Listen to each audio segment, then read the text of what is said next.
So we hope that at the end of this this morning, we will come up with some concrete steps on the way forward from here.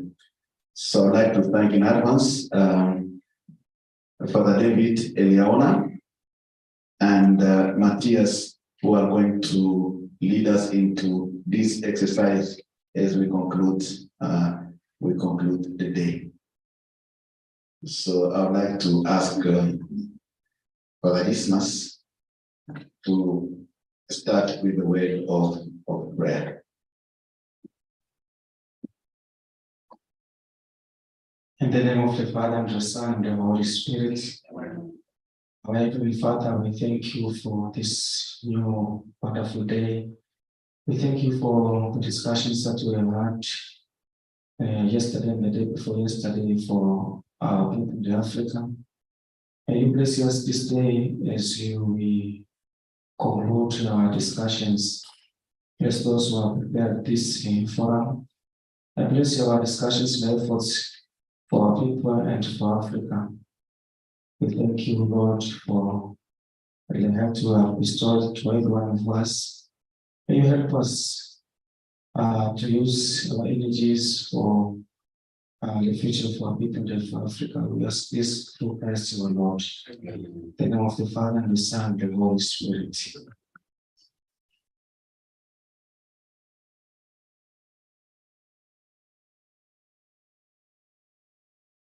So morning once again. Let me introduce Father David Eliaona. Is a priest from the congregation of the Holy Cross. He did his master's in systematic theology and his PhD in world religions at the University of Notre Dame and in the US. So he has come and is part of the Institute for Interreligious Dialogue and Islamic Studies, and is in charge of the programs. He's the program leader. So he's the one who's going to take us in the first part by giving a kind of recap of what we have done so far. Thank you and welcome, Father David. Thank you very much, Father Innocent. Good morning, everyone. You here present and those joining us online. It is again so wonderful to have everybody here. I take it that there are some who were here from the very beginning and maybe they are not able to join us this morning as we try to capture everything that has happened here for the past 2 days. I am very glad to be here helping to do the recap of this conference that we started 2 days ago. It has been a really wealthy experience. The number of presentations that came up here, the different questions and the conversations that went on for the past 2 days has been a really wealth in the, not just in the academia to do with the African Academy of Religion, but also to all of us who attended, because I think it has been an experience that has opened up lots of understanding of things we probably would have taken for granted. And now we know that there are actually issues and matters that are really important, especially in our lives, not just as Africans, but also for the rest of the world. This morning, I would like to recap a little bit in the opening talk for this conference that Father Magana here, the director of IRDIS, remarked. And he said that the voice of Africa was missing in the international religious discourse. We dreamt of one day establishing an African Academy of Religion. And this will be something that is beyond just talking or maybe presenting from different angles, but it is beyond the academic value of such a conference. Our aim is to start a conversation. That is a dialogue on the possibility or not of establishing in the future an African Academy of Religion. This actually came so evident in the different presentations that were done in these past 2 days. If you remember in the keynote speech that was given by Professor Mary Getui, who talked about the affirmation of human dignity in African indigenous setup, she mentioned that more and more in the contemporary society, the dignity of self and others is compromised, something that we may see, and because of our busy day-to-day life, we may pass that. But she put some examples, which included self-identity crisis and a divide between the haves and the have-nots. The societies that we live more and more take us into those kind of realities. That started our conversation. It helped us to look at the different identity crises, the dignity of humanity, the reality of the haves and have-nots, especially the divide that continues to, the gap that continues to expand in our societies, the need for affirmation that each and every one of us need, but also looking at all that in the African indigenous setup. It was important for us to go through that kind of conversation. Yesterday, Professor Adam Golole talked about human dignity and religion as in the Islamic perspective. So much as we can discuss these different issues and perspectives that affect our human life and dignity, religion plays a really greater part on how such things that affect our humanity, how religion plays a greater part on how to direct us on the conversation about that. Dr. Golole took the perspective of the Islamic perspective, when which he used the understanding of the Quran and the different traditions, especially that of the prophets, which emphasizes that human dignity is subject to one's good deeds and faith. It was important for us also to look into that, especially through the Islamic perspective. And yet we will know that not just the Islamic perspective talks about that. It's actually a perspective of every religion. We in the Institute of Interreligious Dialogue and Islamic Studies have an opportunity and a leeway to expand this understanding and the perspective from a multi-denominational and multi-religion experience. And so it gives us a really wonderful avenue to research and to look into these perspectives that have to deal with human dignity in our day-to-day life. We had a paper from Lorraine Maseno from Maseno University that talked about African women's theologies and human dignity. Yes, we can speak about human dignity, and yet there's another reality in the African setup that has to talk about women's dignity. And I think this paper, in its theological sense, has helped us a lot, especially to look from the perspective, from the eye of women, especially those who are theologians, on how they look at the life of an African, especially an African woman, and how their search for meaning in a day-to-day life can help us understand the aspect of human dignity. So yes, it was this was a time that really enlarged our perspective of looking at human dignity, and especially in the African. Now, the question is, as we keep looking in the aspect of African human dignity in the African sense, how far can we go? Is it just going to, our perspective only set within the parameters of religion and tradition, or we can go even further? There are other avenues that can help us to look into African human dignity in the African sense. We would have expected maybe you would get a paper to look at human dignity in the African sense from the scientific perspective. I would have loved to see a medical doctor come here to give us a paper human dignity in the African perspective, on the medical, the science perspective. And there are many other areas, maybe from the legal perspective. Yes, we had somebody who gave a paper on the Sharia law and how the human dignity and is looked at that perspective. How about the legal perspective? And many other areas that we can look at.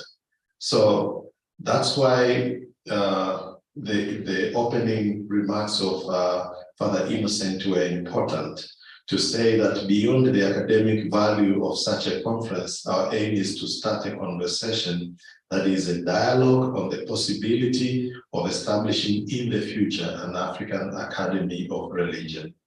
We in the Institute of Interreligious Dialogue are so inclined into seeing how this will move beyond just a perspective of gathering once a year to make such presentations, into streamlining an avenue of people to be trained and gaining experience doing researches on different areas to do with human dignity and in this African Academy of Religion.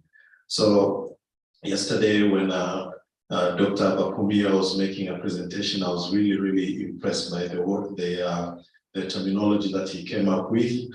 I probably will be using it in some research, yo-yoing. That was really wonderful to how she explained yo-yoing between race and religion. So I hope maybe in the future, ours will not be yo-yoing between one area and the other, but will be a streamlined way of how to establish this African Academy of Religion. So we have three main approaches or questions that we want to look at as we are trying to end this conversation that we have had this year in these past 2 days. The approaches are, what are the opportunities that we have in the coming times, in the future? This has to be a very near future, because it doesn't mean that when we end here today, then we're just going to wait until something is said to us that we want to organize another conference. It means that this has been a seed that has been planted, and we want to start working from today to know that in a very near future, we are able to make firm steps on establishing an African Academy of Religion. So what are the opportunities? What opportunities do we have? The second approach is the challenges that we face. Maybe from here, maybe from the different presentations that were done and the number of questions that were asked, we probably realized that these were researchers, men and women of goodwill who want to find more information and bring up new knowledge, have come here to present papers that they have spent much time, much needed time, in order to bring us new information. And out of the questions that were asked here, we didn't expect that, there's going to be an answer for everything.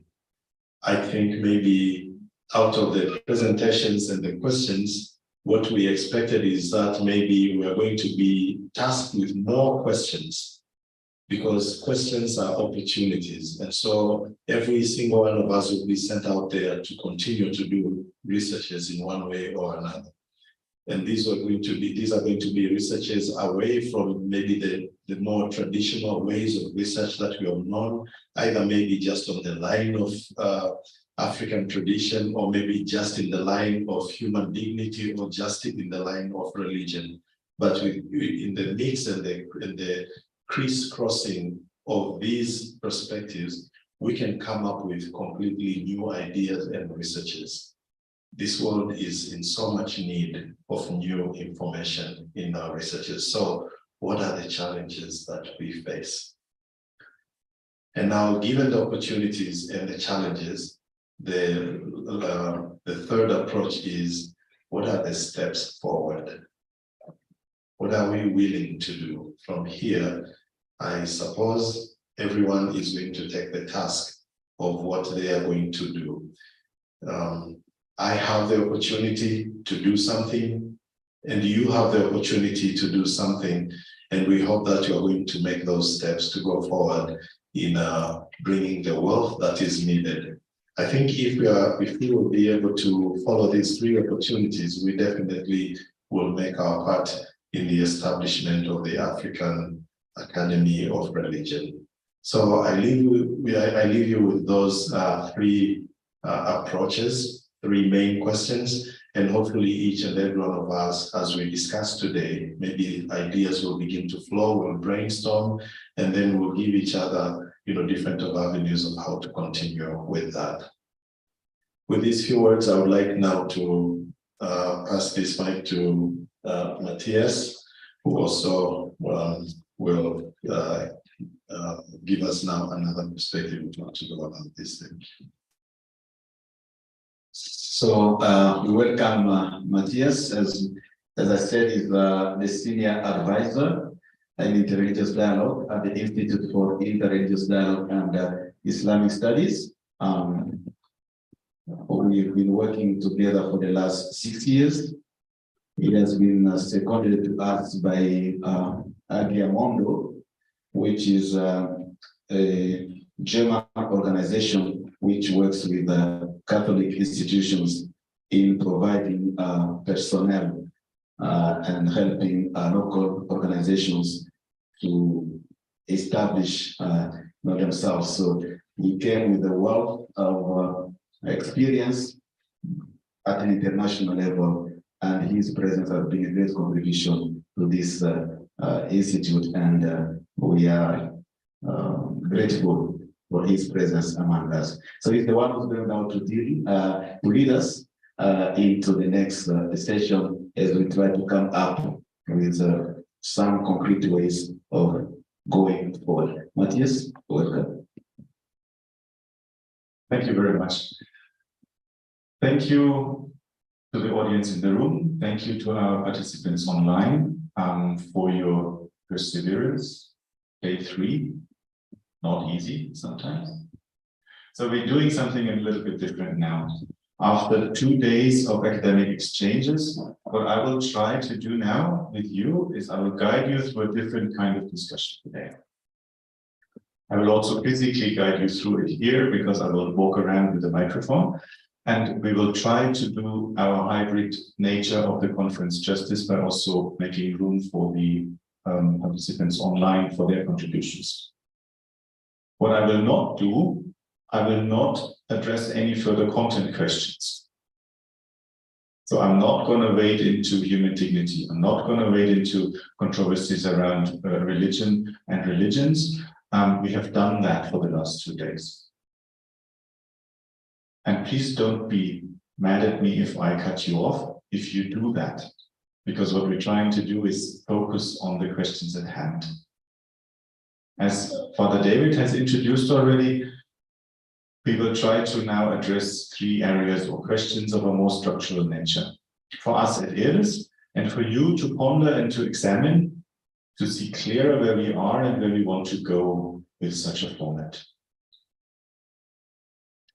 Hence, we will discuss opportunities, challenges, and concrete next steps. For what now? We want something that is Africa-centered, Africa-hosted, Africa-led, Africa-relevant academic exchanges in the future. We know that there is a gap. And I have been working in Africa before joining Father Innocent in this adventure of founding IRDIS and trying to make an institute work.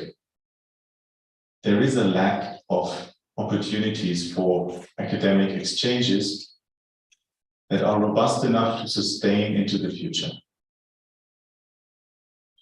Our inclusion in outside forums like, for example, the European Academy of Religions is much appreciated and important, but for a balanced view there would be an opening for something similar with an African focus. And it would be great to invite then outside voices here, to hear them, like what we have learned from Dr. Ilaria yesterday, an outside voice, different perspective. Just as African scholars are giving outside perspectives to European issues sometimes. These type of exchanges are important to be balanced and not a one-way street. Now, before I formulate the question, the first question for you to respond to, I warn you, I'll do some time management. So don't be offended if I signal to you that you have to come to an end. We will also take a break for us to refresh. I'll also take care of that. So you're free to speak as long as I don't give you a sign, an unmistakable sign of ending. Again, to remind you, we will go through three different things: the opportunities, the challenges, and the concrete steps. Now, for our first question into the room, I and we at IRDIS would like to hear from you. What is your take on this academic exchange and its opportunities? Focus for now on the opportunities. We'll come to the challenges later. What do you think are the opportunities, you in the room and you online, of such an academic exchange here?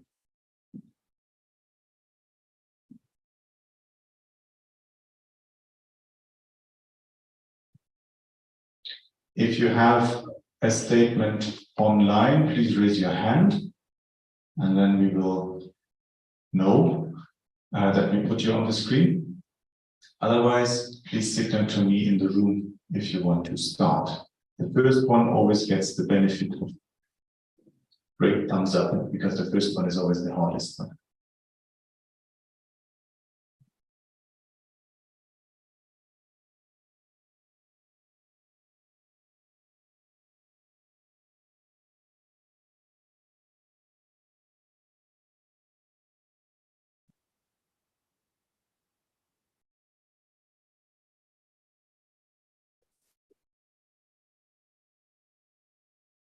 Good morning. My name is Olani Sakuwa. I'm representing the University of KwaZulu-Natal.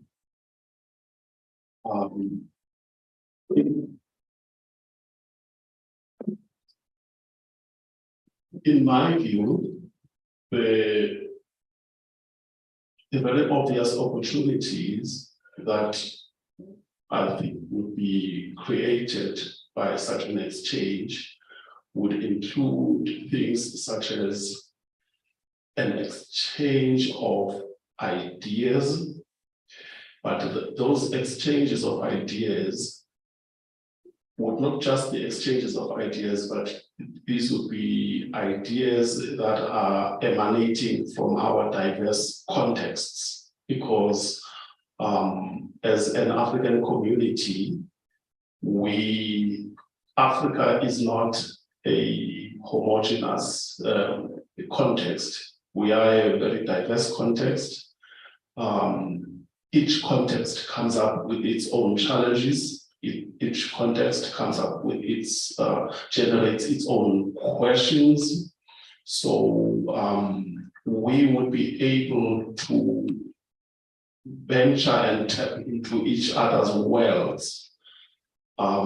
As a South African, I come with a unique experience, for an example, that emanates from my context.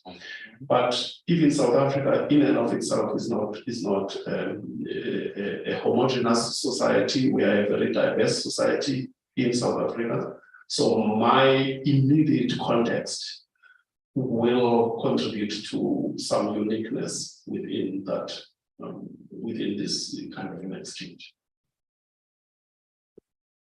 Thank you. And someone who knows about this issue as well is Dr.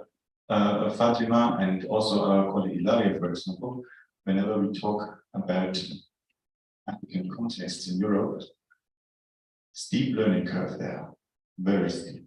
The idea of Africa being one country is still strong. Can we ask Dr. Fatima to make her statement? Yes, Okay. thank you. Good morning, everyone. What I see as an opportunity in conferences like this and is especially exchange of our disciplines, our backgrounds. I think for me, this was quite a learning opportunity as well to actually be in the circle of theologians and I being a sociologist. And I could, see the exchange of ideas as quite helpful for my own work, but also for the greater, plans of establishing institutions or creating opportunities of further learning. So exchange of diverse academic disciplines coming together, this was quite strong for me. I thought this stood out in the whole conference. Thank you. Thank you very much.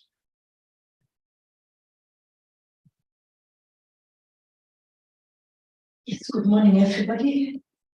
Yes, I also see this as an opportunity to nurture younger scholars to mentor each other. I wouldn't be here today if it wasn't that somebody held my hand. So this is a chance for that. And I also see it as an opportunity to, I don't know whether this is the right word, it's also an opportunity for training, because a lot of times we are not very confident. Even for me at my age, sometimes we are not very confident. And when you see somebody has done it, then it gives you motivation and encouragement. Thank you. Thank you, Professor.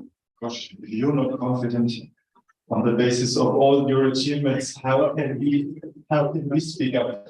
But we hear you, and I think it is an important thing that we have these things in a repeated manner. Yeah, that you are gaining confidence, especially the young scholars that you have also mentioned, but also everyone. My name is Luis Edaka, and on this issue, the opportunities that are there on the academic exchange program, one of them I would say is opportunity to solve the shared problems. Therefore, if we have the academy in Europe, our own here in Africa, we are able to identify the shared problems. Even from the discussion, we are able to at least point out some of the aspects of violation of human dignity from different parts of the world that we share. So these are, it will create a very good platform for us to come up with a solution to secure the future, our future and the future of our children. Thank you. Thank you, and that opens a little bit the door also to something that might be a difference to European approaches. There's a lot more practical applied academia in Africa, I would say, especially on issues of religion, than we see it in Europe. So going beyond a mere theoretical exchange might be an important aspect of that as well. Father David was, I think, next one, and then I'll come over to you. Thank you so much. So one other opportunity that I see and I actually saw in this forum, I think we have a really great opportunity for expansion of knowledge. Traditionally, when we invite people for conferences like this, we probably will ask them to write a paper on their area of expertise. If they are a theologian, we'll ask them to write a paper and present a paper as theologians. And most of the time, people say, this is my area of expertise, this is where I did my PhD, and maybe I would like to write on this area. And we come here and we begin to listen to information and inputs from all kinds of areas, it actually opens up our minds to say, I actually could do something on that perspective. As a theologian, now I know I can do a sociological research. Probably Professor Mary Getui will show me how to do a paper maybe on the African tradition based on the maybe women's perspective. Somebody else will show me how to do a paper maybe on the Islamic perspective. And so with consultation, it will really help me to expand my knowledge and be able even to write something, specifically on another area, which is not even on an area of my expertise, but it helps me to push myself into doing research that way. Thank you. Thank you. Professor Philomena has mentioned online the opportunity to network with other scholars. Professor, would you like to talk about that as well? Then we put you on the screen. Or maybe next. Next one was over here. Thank you. For me, the opportunity I see here is to actually kind of involvement or information in which we inform those who primary job or duty are to protect the dignity of human beings. So I'm actually talking about the government. So they should be aware of the nature or the dignity of human beings, so that they will be able to work and collaborate with us in order to protect lives. Thank you.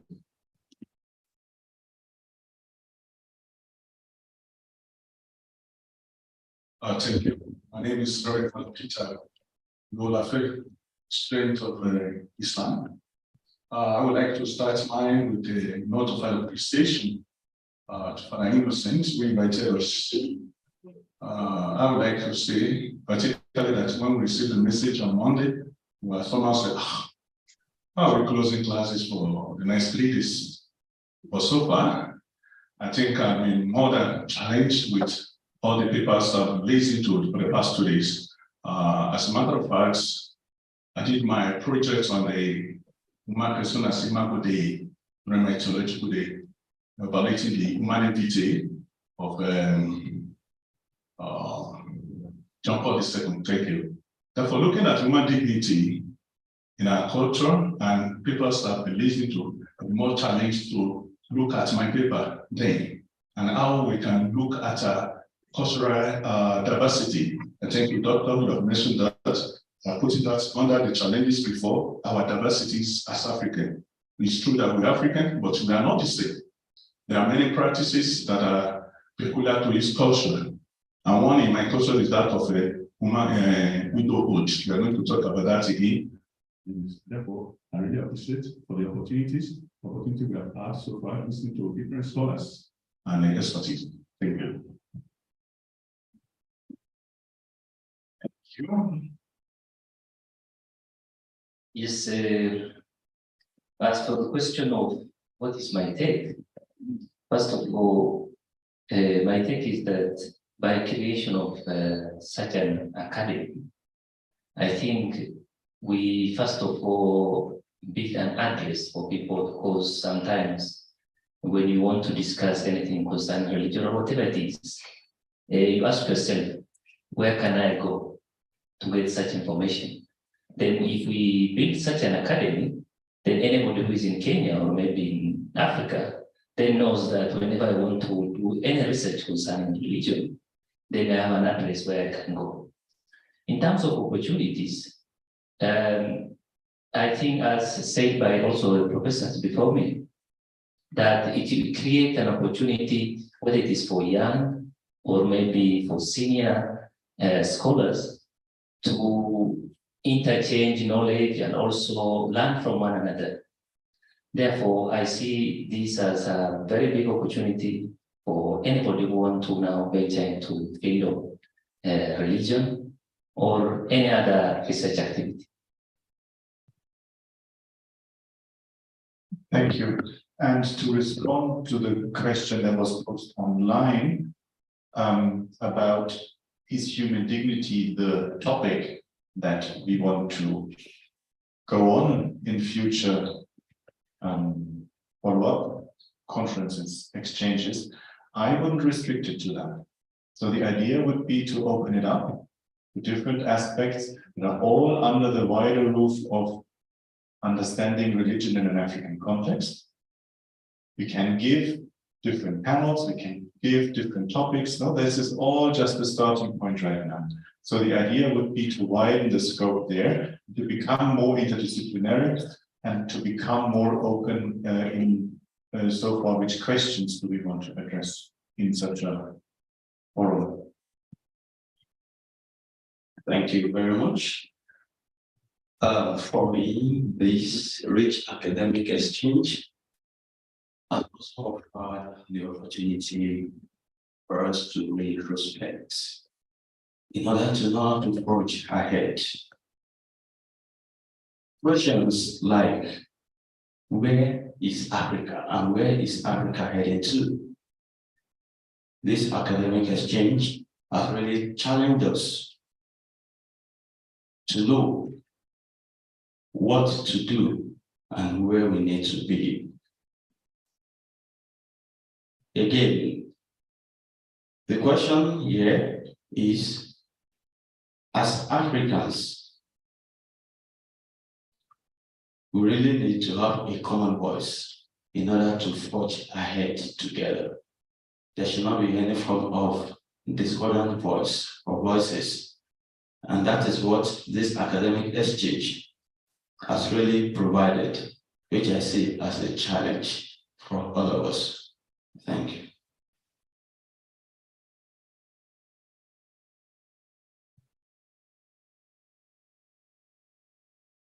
Thank you very much.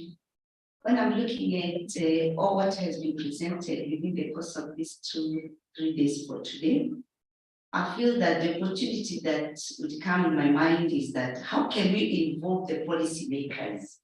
Because if we are talking about something, I'm not very sure whether we are going to continue with human dignity. But human dignity, wherever it will be talking about human beings. So how can we involve the policymakers that are living with these human beings? May it be the religion part of it, the level of religion, the level of good governance, the level of gender, politics, or science, as Dr. David has mentioned. Thank you. Thank you. And let's put it like that. The involvement of policymakers, whether it's in Europe or in Africa, has a bit of a checkered track record. It's not always working, but definitely I think policymakers in the wider sense, when you're talking about civil society, when you're talking about other institutions that are not exactly governmental, but somewhere outside, judiciaries, things like that, depending on the topic, because the topic will not stay human dignity all the time. We might cover different topics in the same forum, whatever. But the idea of involving decision makers is noted. Thank you. My name is Dr. Sarumu Chidango, representing a university. And I take this as an opportunity to reflect on our cultural and religious values. I'm saying so because of the fact that across Africa, we have got many cases where our libraries are being touched. And when I talk about libraries are our elderly people. Our elderly people across Africa, like here in Kenya, Malawi, Nigeria, are being killed by being branded as witches. So I'm finding this platform to be so important that it will promote our religious and cultural values so that we continue to have a bigger sense of human dignity. Thank you. Thank you very much. I'd invite Dr. Ilaya online to make a contribution. Yes. Yes, thank you. Maybe from my experience, you talk about opportunities. One of the biggest opportunity for us, for the Foundation of Religious Studies that came from the Academy, European Academy of Religion, was the possibility to stimulate and promote new research and to open new research strands. I make an example. 2 years ago, I was contacted by a group of theologians. Obviously, I'm an historian, so usually nothing to do with my colleague of theology. And we put up an interdisciplinary research project on how to reset the discourse on theologies. And it was a very informal way of getting in touch, contacting. So I think that one of the opportunity is really to open to a way new research possibilities and directions. And the second one that is also very important for us of the Foundation for Religious Studies, what we got from the European Academy of Religion was this possibility to connect the north part of Europe with the southern part.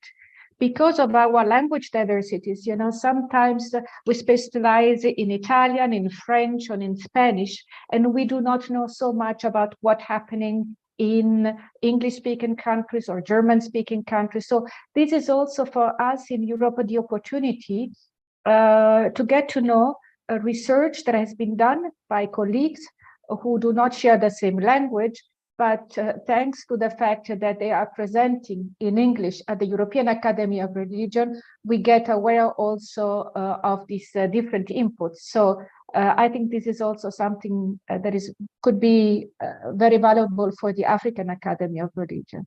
Thank you. Thank you very much, Dr. Ilaria. Do we have more comments in the room or online? If not, let me just recapitulate and let's see whether someone wants to add anything to that. We talked about diverse African contexts that need to be showcased. We talked about the opportunities that different backgrounds come together, interdisciplinarity, which is always an issue in our academic settings. No? Here we have the ones, here we have the other ones. Those are the ones from the social arts. In that building, here are the theologians, here are the educationists, whatever. Difficult. Sometimes our collaborations are more difficult within a university than outside.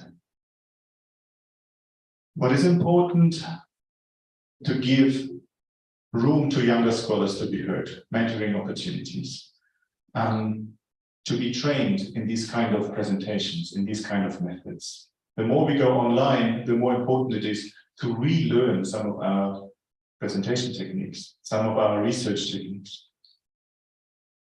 It is also, and that might be an African-specific thing, to solve shared problems, have applied knowledge, to show experiences, real stuff, not only theoretical issues.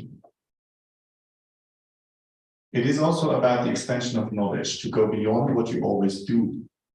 It's about widening the audience in such a forum. The opportunities are here to create a destination for researchers, so that researchers know, oh, there is this thing. There is a robust structure for me to present a paper, a robust structure for me to exchange with others, a reliable partner. It's important that African voices need amplification. So there's an opportunity, whether the voices are agreeing or dissenting, doesn't matter in that respect. You don't need to be of the same opinion to present and to discuss. And this needs also some practice, no? Dissent is not so easy always. The question how to involve policymakers and decision makers is also about applying the research that is done, finding the right partnerships for that. It's important to preserve and showcase cultural and religious and historical values of Africa. Otherwise, they will be lost. And the richness and the diversity of Africa is something that needs to be preserved, or at least, if preservation is already beyond discussion, it needs to be researched. Important for a function, for a forum like this one, could be the function of being a connector between North and South. North and South, or even South and South, I might add. It's important that we connect people, that we talk to one another and learn from each other. And forums like this one have the opportunity to become that. On the one hand, we have been small. On the other hand, it's about 30 different perspectives that have been participating. 30 different researchers, 30 different histories that have come up with their own ideas. Not a small number, but still a small number. It's important that we can see the opportunity that research resources can be pooled in such a forum, and that there will be the opportunity for new perspectives across language or cultural barriers. So creating a safe space of common understanding would be one of the opportunities for such a forum. Now, I would like to invite you to add to this, or to highlight something that is of extreme importance of the opportunities. Let's build up the opportunities. Yeah, we have a saying in my language that a bird which does not fly does not know where the harvest is ripe. What we are experiencing these days is a fruit of a personal experience of flying and connecting, and then bringing back home some of the experiences that I've experienced, which have become now an opportunity to think wide. And I'm saying that just to respond to opportunities about involving the policymakers, for instance. Twice I have attended the G20 Interfaith Forum. You know the G20? Yeah. There's a G20 Interfaith Forum, which meets annually when the G20 is meeting. Where the G20 is meeting, that's where the G20 Interfaith Forum is meeting. And that's basically religious leaders speaking to political leaders as they make their policies, and to remind them there are certain areas where they need to put their focus. The last one was in Abu Dhabi, and the previous one was in the city of Bologna in Italy. So an academy, such an academy, would also offer the opportunity to engage, policymakers and bring religion at the heart of politics, governance. For me, it's basically religion and society. Yeah. So it's not only about humanity, but it's the religion and society. So it's really an opportunity of engaging also the political leaders. So that's my And somebody was talking about the networking, and this is what's really great opportunity for me. Maybe just to add on what I said, sometimes also such academy can even act as, because for example, if you are a younger researcher, for example, whenever you look maybe inside and you don't get that opportunity, you start looking outside. So in other way, it will also stop the brain training that maybe everybody wants to go to the West so that they develop themselves. It can also act as also a reverse brain training, whereby well-trained intellectuals who are maybe in the West, maybe are not getting enough opportunity, come to Africa also to train others.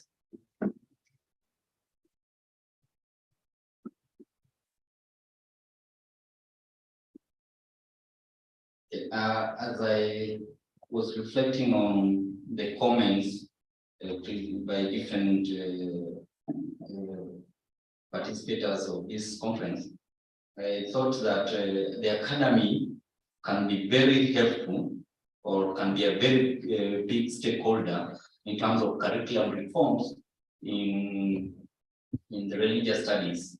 So when, for instance, as a publisher in KCD, the academy now can also inform the stakeholders on the best approaches to take or the best way to develop a curriculum that is conscious of the society.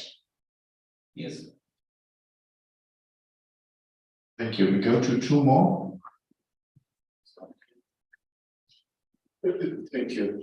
I just want to re-emphasize this whole idea of being able to draw from each other's strengths. Throughout the conference, I can not remember when last did I hear so much references to interfaith dialogue. This is where I come from. This is not something that is very strong. And for me, this was an eye-opener. And from my context, where I come from, we are dealing with different issues. And none of those issues actually came up here because of what is happening in my context. So I think we all have different strengths. And with mobilizing the different strengths, I think we can always come out stronger. Thank you. And last remark on the opportunities section. Thank you very much. I didn't give my name earlier. I'm Mary Getui. I teach at the Catholic University of Eastern Africa. The Commission for University Education is emphasizing that academic growth includes membership in professional bodies. And a lot of people are asking, where are these bodies so that we can belong to them? I think we can have a harvest for that. The other is academic growth. How many conferences have you attended? How many researches have you carried out? How many publications do you have? And all I'm saying is that this is in line with what the commissions for university education would be looking for, and also public and private universities. They are emphasizing on academic growth, which requires membership to professional bodies, publications, and just the networking that has been mentioned earlier. Thank you very much. We have and are taking note of these opportunities. But now, to all shiny, happy people in the room, we also have to discuss about the challenges. Because if it was so easy, anybody could have done that before. And anybody could do that in the future. So there are challenges, and we want to collect those ones as well before we go into a break and discuss possible solutions that we can think of in this group already. Now, I ask you this. What are current challenges to meaningful and sustained academic exchange in Africa? And on top of that, what are specific challenges to academic exchange about religion and religions?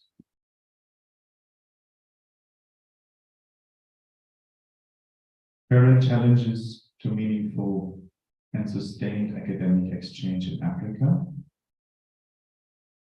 And zooming in on our specific case, what are specific challenges to academic exchange about religions? While you ponder, there's a statement from our colleague Nagiba in Uganda that this could become a center of excellence that is actually centered in the continent. Especially young people need that opportunity to engage in what they could not have access before. For different reasons, for different challenges. Some of these challenges might come up now. And some of the challenges we are already addressing, for example, by having this one as a hybrid conference with people participating online. And one of our online participants could make the first statement. Fatima? Yeah, thank you. I think one of the challenges is to approach religion, I'll rephrase, from what perspectives do we approach religion? Because when we speak of religion, we're speaking of belief, faith, and we're also speaking about practice. And religious practices and religious belief may sound on the surface they're one and the same, but they're actually not.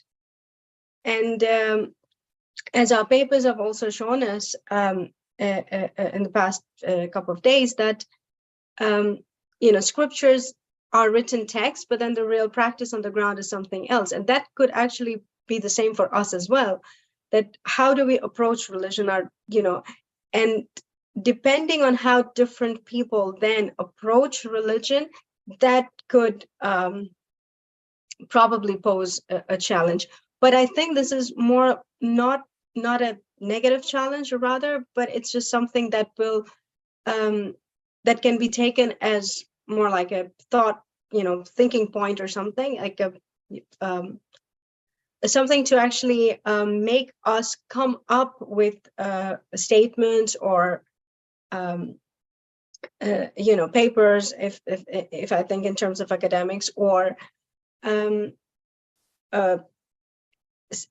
political statements, for example, that will define or describe or explain what we mean by religion in our own African context. Because this is, we all understand religion for us, in most cases, it is foreign to the land of Africa, quote unquote, historically. But now how do we, as an academy, in modern times, in today's time, in the day and age we're living in, contextualize it into our everyday life, and hence translate it or reiterate it in a way that is acceptable to everyone without without actually touching upon sensitivity of the matter, or rather hampering with the sensitivity of the matter.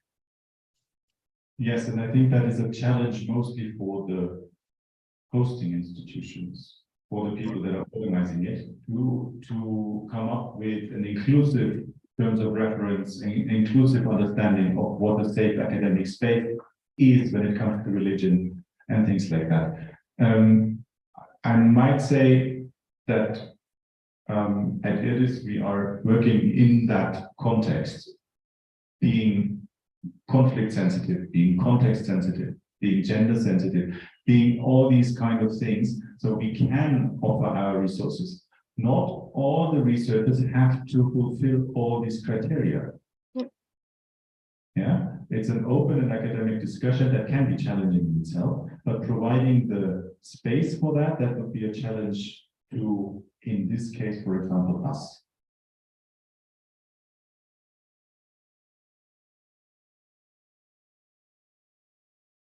Thank you.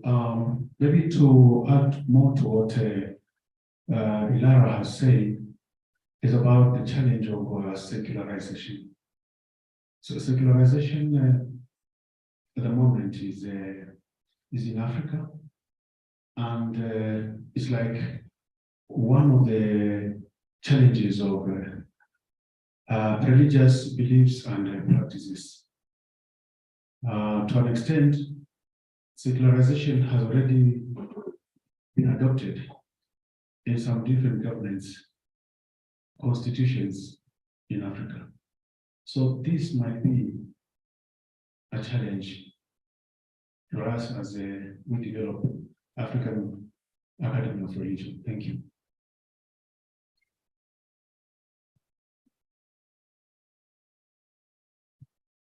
Thank you. Mine would be a kind of a problem of divination. When we refer to African religion, we call it African traditional religion.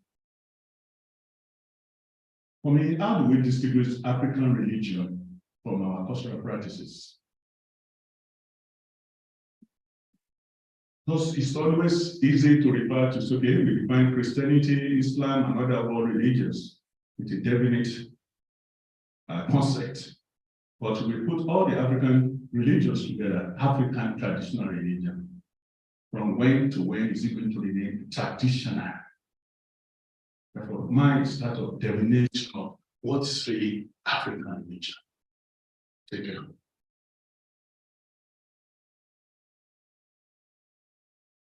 Yes, that requires some learning and unlearning of previous definitions, especially in religious, I would say, and a new way of cherishing everything that is found in religions.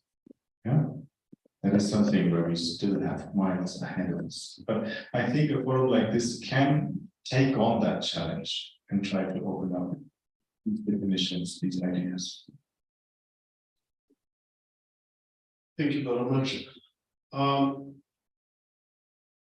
What I've always found to be challenging from my short experience as an academic within the area of religion and theology has been the challenge of the fear of leaving one's comfort zone. A very wise person once said to me, oh, there's a statement that goes like, great minds think unlike. Great minds think unlike. But for this to be a possibility, one has to go through the agony of leaving one's comfort zone. So with an exchange of this nature, or should I say an exchange of this nature, creates also an opportunity to be exposed to ideas that makes us uncomfortable, extremely uncomfortable. But for the one opportunity is that of this forum to be providing a safe space where difficult questions can be posed. But there is also a challenge of a general fear of difficult questions, because difficult questions makes us uncomfortable. So I hope that this is something that we could always keep in mind as we go forward. And I'd like to mention there's a very interesting cultural difference there from academic discussions in the European Anglo-Saxon context and what I have experienced in the last 10, 11, 12 years I've been in Africa. The fear of these academic conflicts is massive. I don't want to ask a question that somebody will not agree with. Yeah? This type of self-censorship is mostly not common in the European or Anglo-Saxon context. So there is a cultural sensitivity that we need when we do the rules of engagement, when we do the rules of such a forum. And that is something that, again, is a challenge to the host mostly, and then to enforce those in the cultural way that is acceptable to everyone who's participating, in that case, an African set of rules, an African understanding of how is academia going about differences. Yeah? We don't need to agree just because a professor is in the room that has 40 years of experience. I, as a young researcher, don't have to agree, but how do I do it in a cultural sensitive way? And not just step up as my European hat here, challenging you openly. Because that's normally not how it's done here. Yeah? So having that as a challenge, Innocent takes note of that, is definitely something that we need to take on. Thank you so much. I had an opportunity to sit with my own professor who had done many, many years of research by the name of Professor Charles Nyamiti. Most of you would know Professor Charles Nyamiti, and one who has established a great theology, ancestral theology. And somehow we were able to sit in a conference together, me presenting a paper on contemporary African Christology and challenging his perspective. And yes, he fired me a number of questions, and later, as we see it on a friendly basis, he was able to accept that, yes, he still has antennas that could reach so far.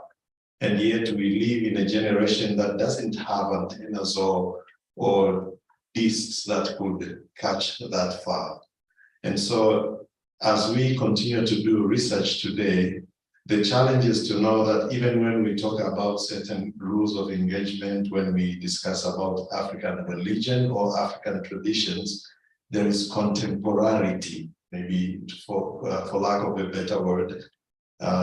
Contemporary society continues to create new traditions. Yes, we can say we have African traditions, but traditions never die, they evolve. There is evolvement of tradition and cultural practices because every generation that comes, it comes with a new way of expression.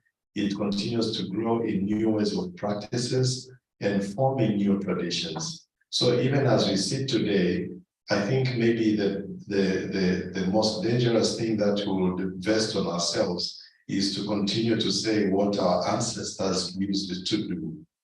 Yes, they used to do, and yet as we continue to live, we can only pick so much of what they used to do and create new traditions.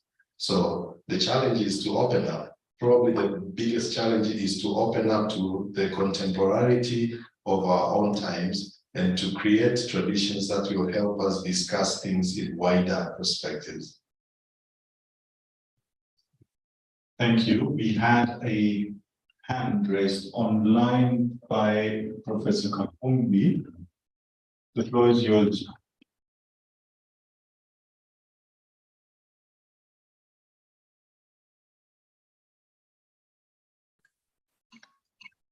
Hello. Hello, everybody. Can you hear me? Yes, we can. Thank you so much. I was not able to make it today, so I decided to join online.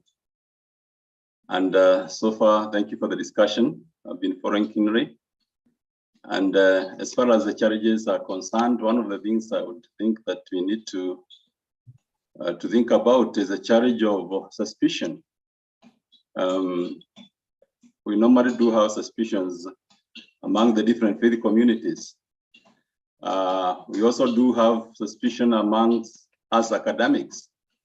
Sometimes we try to think that some people from probably different faith communities who are doing some research on particular other communities, faith communities, are encroaching on their areas. And this is something that many of us have suffered from over the years. One thing I'm sure is that different forums like the one that you have just had for the last 2 days, we'll try to break some of these suspicions, especially now when we meet as Muslims and as Christians. But believe you me, there is still that suspicion among the faith communities in regard to, among the academia, in regard to For instance, let me put it frankly and sincerely. I'm a Christian, but my area of specialization has been Islamic. And many are those who wonder why I am so much interested in that particular area. But now when we meet in the forums like the one we just had, first of all, we establish friendship. But before one come to appreciate who you are, there's always that suspicion. But to me, it would be a challenge. Thank you very much. Thank you, Professor Kahongi. One thing I would like to mention as a challenge is the challenge of having a full picture of African society in the room. Compared to many other academic conferences, we're okay-ish, but we definitely don't have enough female researchers in the room. We definitely don't have enough young people, old people, people from different regions of the continent. That is a challenge.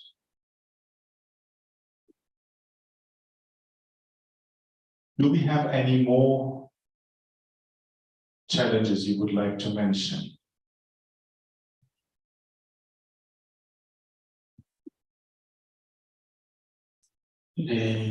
Father Dismas, Kimpoli, student at IRDIS. A big challenge I see is a lack of information to the Africans about Africa itself. And if I am in Kenya, it's like I'm confined in Kenya. I don't know the rest of Africa. And so this is because of lack of information. So researches are to be done broadly.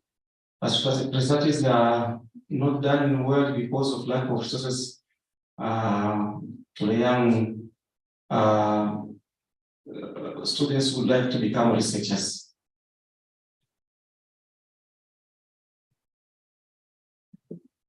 I forgot to introduce myself. My name is Sister Jane Joan Timothy, and I'm a student for Interreligious Dialogue and Islamic Studies at Tangaza University College.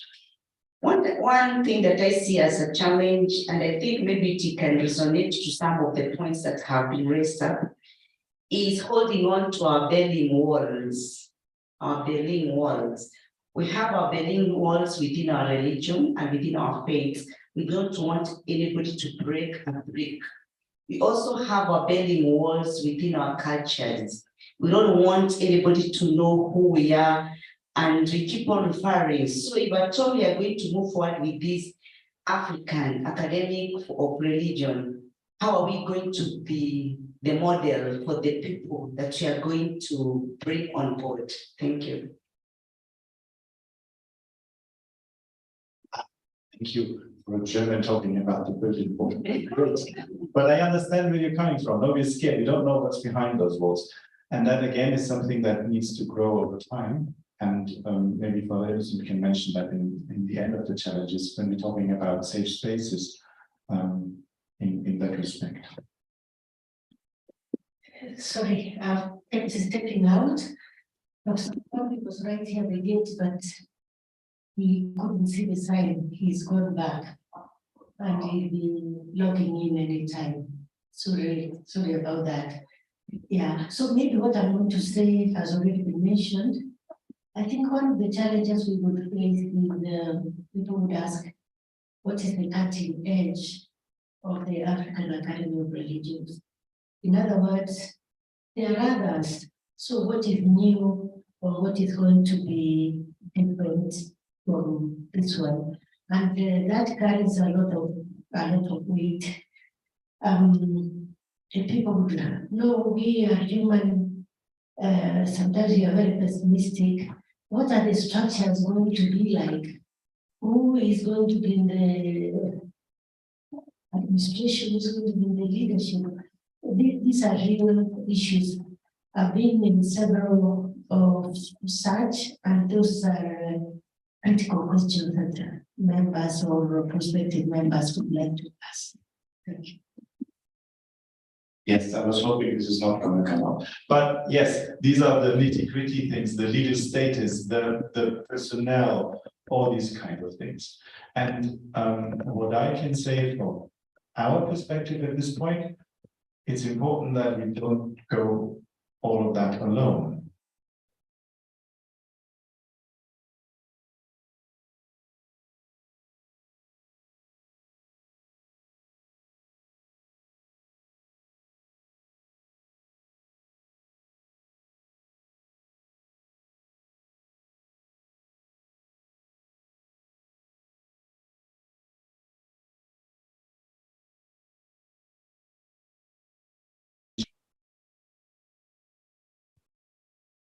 I will go quickly through what has been mentioned.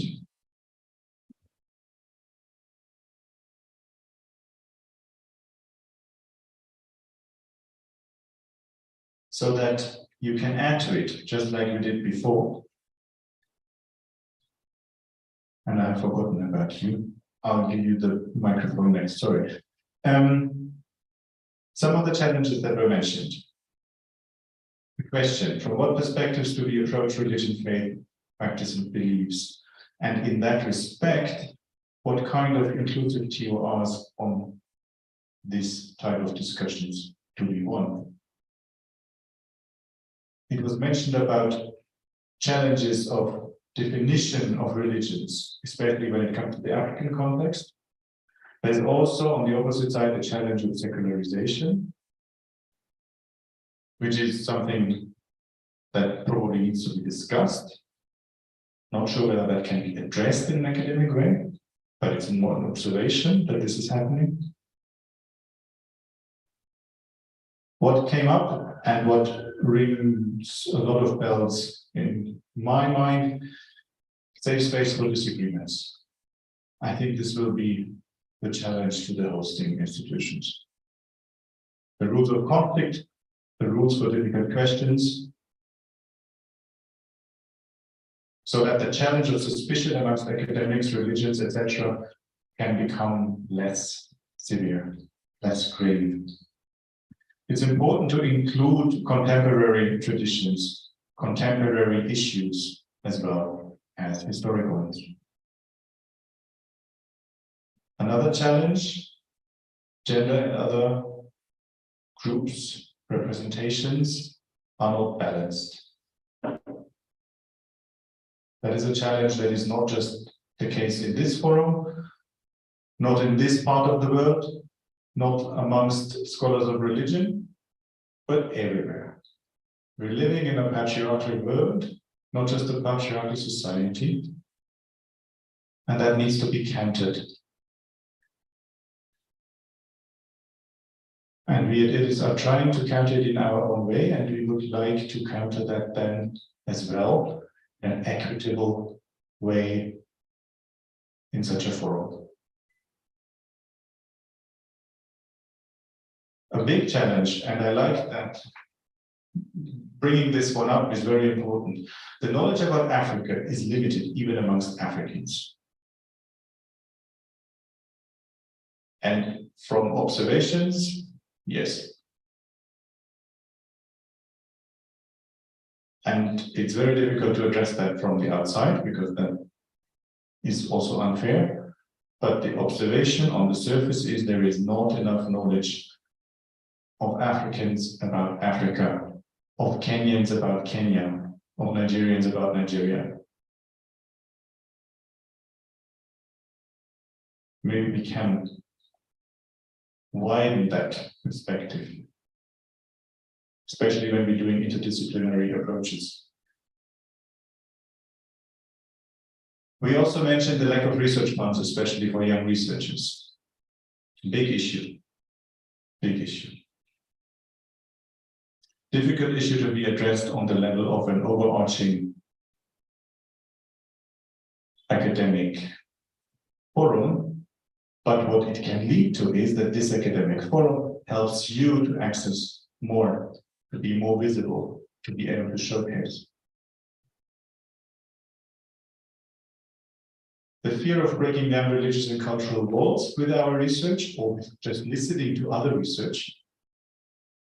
Yeah, what am I listening to? Will it make me forget my faith? Hopefully not. If it makes you forget your faith, probably, anyway, probably your faith was the issue there in the first place. But there is this fear, and it's tangible and real. How do we define such a forum? What is the added value? What is the specific cutting edge? Who are the people who are leading it? Big question. The question becomes a lot less attractive when you know that we just do that as part of our normal work, for example. So there's no added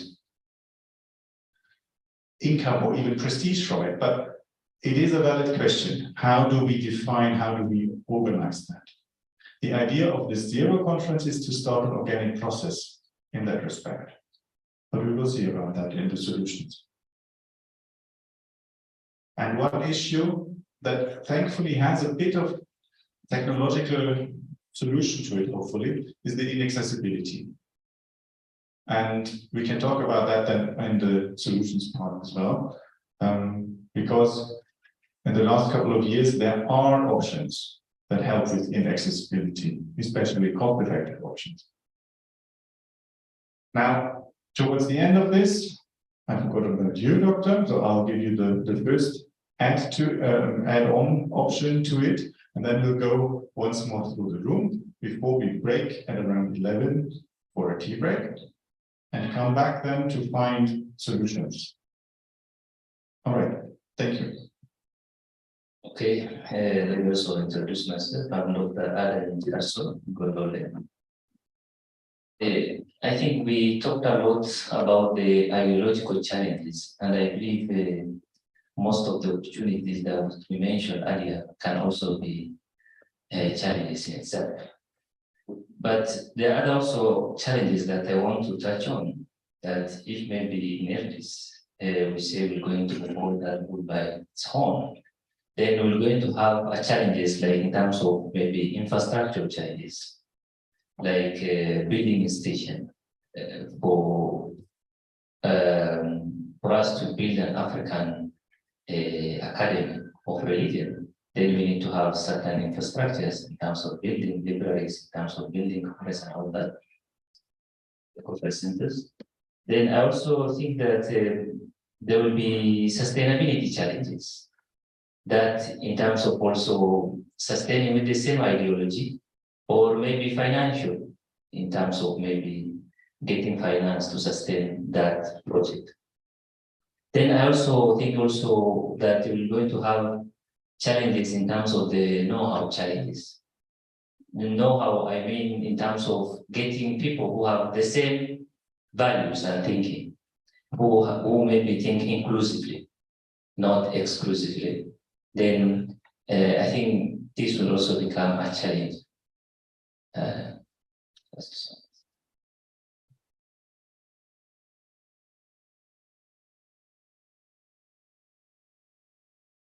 Thank you. I forgot to mention my name the first time I spoke. Father Michael Adebola from Nigeria, studying at Angaza University. To blend my words with Dr. Godile, I think another challenge would be the culture of maintenance. To maintain all the challenges that we have stated, if gotten right, that culture of maintaining those good things is vital, and it addresses what Dr. said, that sustain is a way of sustaining them. So it's a challenge, imbibing the culture of maintaining things, good things that are grand, and this academic. Thank you.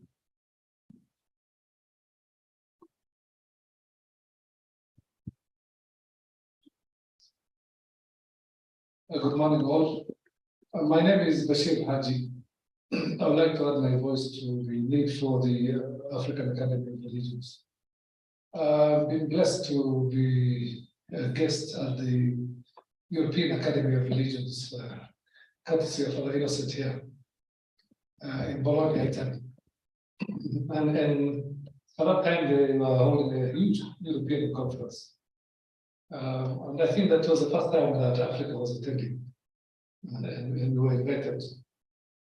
So we went there in a sort of a rush, but it was quite a good experience. And what I saw was a very well-established institution, a very old institution, if I'm not wrong. That was my observation.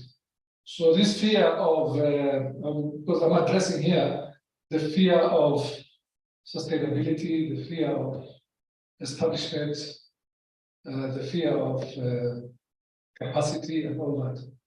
As the Chinese say, the journey of 1,000 miles starts with the first step. And there is no journey that is easy anyway. So the important thing is to start off, and challenges will be dealt with as they come along, and they will be addressed appropriately at every stage. And therefore, we should not have that fear. Instead, what we should be looking forward to is the benefits. What do we intend to reap from the establishment of such an institution? In my view, I think the research that I saw there was very deep. It was very high quality. I particularly attended several, I think about four discussions where researchers were presenting their papers. And the last one that I remember was a lady from Spain. And you know the history of Spain with Muslims and all that. And she was trying to bring into perspective the need to highlight the Islamic culture that is in Spain. So it's not just a religious institution we are talking about here. We're talking about a multicultural institution that will be very well grounded in any national discourse. So I would like to congratulate those who voted the idea and urge them on, because I think it's quite a worthwhile undertaking. Thank you. Thank you. I don't see any hands on the line, or here, so I give the, sorry. Yes, well, that is an issue that, an organizational issue. The observation of holy days is mostly tried, not always possible, but we are trying to be aware of that. And that's also, for example, why we have chosen the dates for this conference as we have chosen them, also the time frames. But it's not always easy, especially when different time zones are involved as well. It becomes more of a challenge. So that is noted as well. So I would like to give now, to end the challenges section, I would like to give the word to Father Innocent. And then we go on a tea break. And then I will hand over to Father David to moderate and guide you through the solutions part, because it is not only doing this, we are also doing very practical trainings, for example. So I'm heading out then straight to Western Kenya, northwestern Kenya, for 3 trainings in a row of Catholic priests on interreligious dialogue, together with the Kenyan Conference of Catholic Bishops. So just to see that we are wearing different hats here, that's why we also are rushing in and out of such an event as well. Okay, thank you very much, Matthias. One of the challenges, I think it just come up in the challenges, but I would like just to put more emphasis on that, is that of inclusivity. One is about gender, yeah. In terms of representation. The other one is about generations. And if Professor Mugambi, unfortunately, I switched off my phone, so I think he must have been trying to call me. Yeah. is that intergenerational, passing of the baton. So having in the same room, in the same academy, would say, the senior mentoring. I think Professor Gitwe has spoken about mentorship. Yeah, it's that's one point. So where everybody has a voice, and Professor Mahone is that the geography, English speaking, Lusophone speaking, Spanish speaking, French speaking part of Africa. So if the academy would be worth of its name, Africa Academy of Religion, then it has also to take into consideration these figures that nobody is left behind. And the other challenge is, of course, of structures. But then that can come into in terms of where do we go from here, and those will be the concrete steps. As Matthias has reminded us, this is just the Zero Conference, and we are trying to build it together. Yeah, to build it together. So when we come back to the concrete steps, yeah, maybe that's something to think about. There are those immediate steps that can be taken, but also long-term, if we are in agreement that it's timely to have an African Academy of Religion. Maybe also the other challenge is just to, how to connect with other organizations who have more or less the same vocation, but what would be the specificity of such an academy? Is it just one on top of the other, among others, or what will be specific to an African Academy of Religion that brings value? Yeah.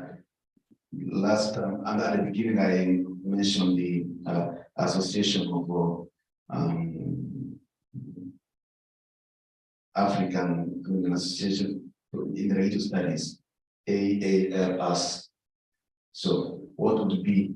Those are the questions that we need to ask ourselves as we move on.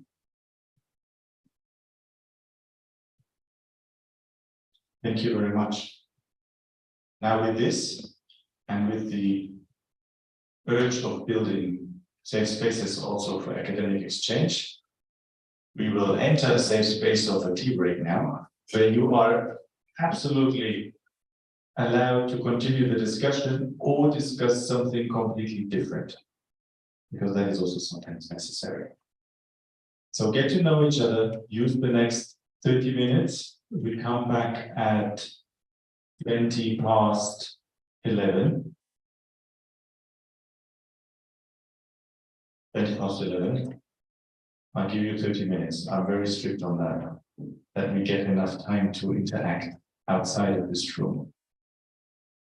So please use this time to get to know each other a little bit better, whether you discuss religion and human dignity, structures of academic exchange, all the latest pop songs and football results. All is fair. I'll see you again in 30 minutes in this room. Thank you very much for all your inputs. Thank you very much for your active participation up to this point in the room, but also online. I know that's even harder sometimes to follow such discussions online. I hope that you understood and got the gist of what we were discussing here. So we all welcome you in 30 minutes again here. Thank you. Thank you. Welcome.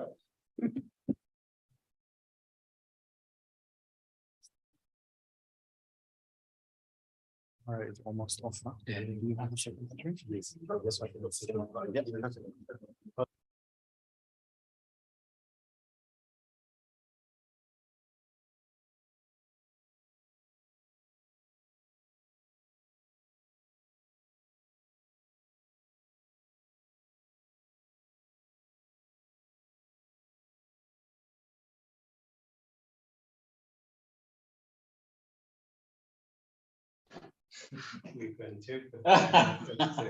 Diana's, as we go pick our When you card. say we can check, means No, we nothing. will check.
the moment you don't finish the, I mean, if you don't score success the first 3 years of engineering,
So, welcome back.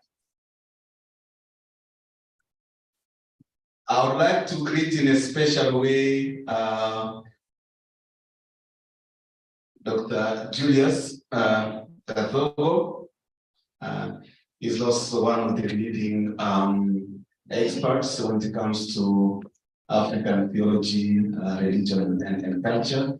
So thank you very much for being part of this conversation. I think the others have been part since the beginning, and we hope to have Professor Mugambi online. And once he joins, then we'll give him ready to say something about the whole process that we began on Tuesday. So I'm giving now the microphone to Father David Eleona to lead us into the last part of our discussion. Thank you so much. Good morning again. Very soon is going to be good afternoon. And thank you so much for your participation up until this point. We have had some really fruitful discussion. I may not be as strict as Matthias has been when it comes to the last part, because this is where we really need to gather all your minds together to find solutions and steps forward, and concrete, especially making concrete steps.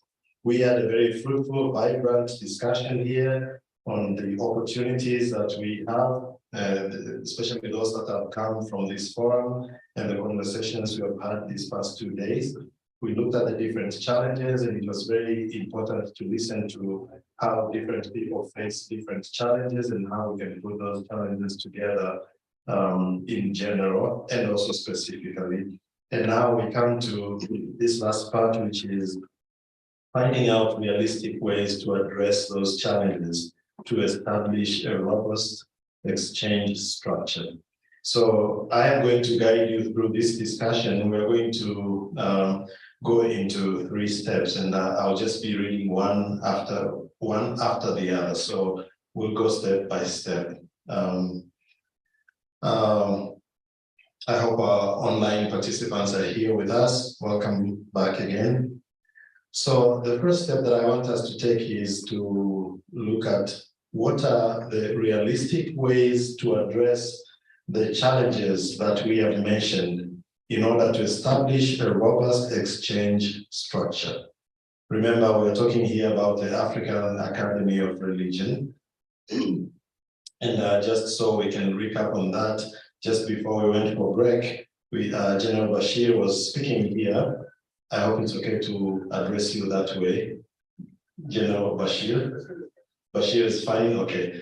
And he, if I capture the last part of what he said this is not just a religious institution, it's a multicultural institution.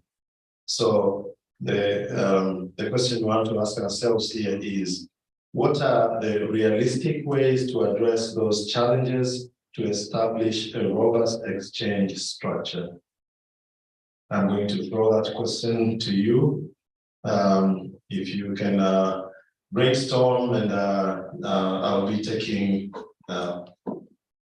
if you are online and you have an answer or an idea to that, we really want to come down with concrete structure. We have the question, let me repeat that again, and I see Fatima with your hand up. The question again is, what are the realistic ways to address those challenges to establish a robust exchange structure? Dr. Fatima? Thank you. One of the challenges was inclusiveness and diverse representation.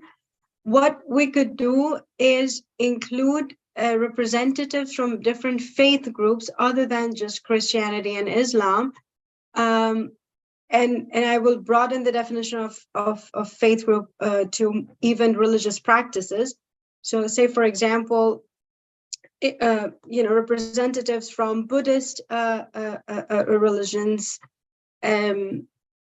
Sikh religions, Baha'i religions, but also representatives from, let's say, the Rastafarian communities, for example. And these representatives can be part of the academy as active researchers, but can also be like, for example. So one of the challenges was what should be the structure of the academy.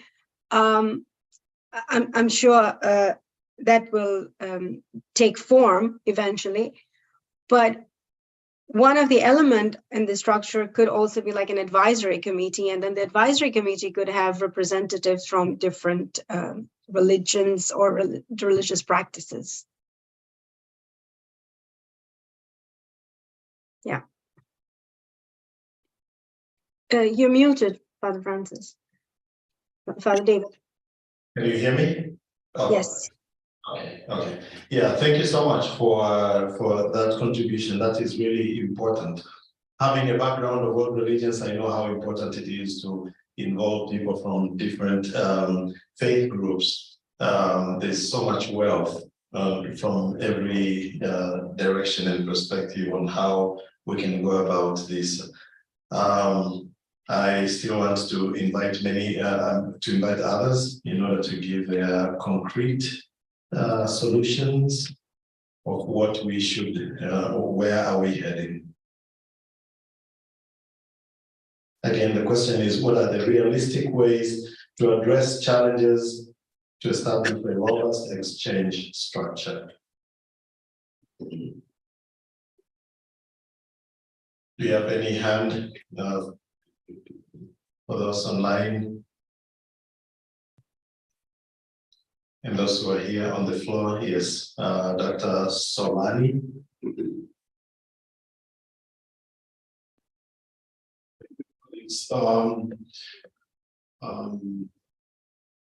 My comment will actually not necessarily come from the challenges, but it will come from the opportunities that we have mentioned earlier.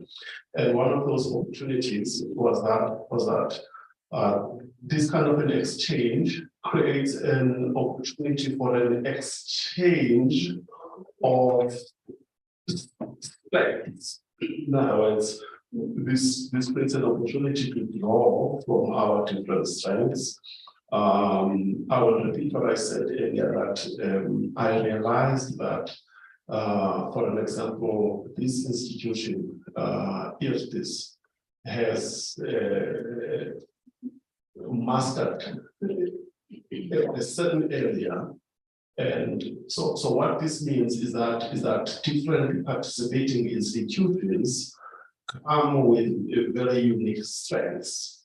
So perhaps what we might have to do is to do an audit of these different strengths, so that we get an understanding of what is the strength that comes from that region, what is the strength that comes from that particular country, or even from that particular university, so that we can bring those resources together.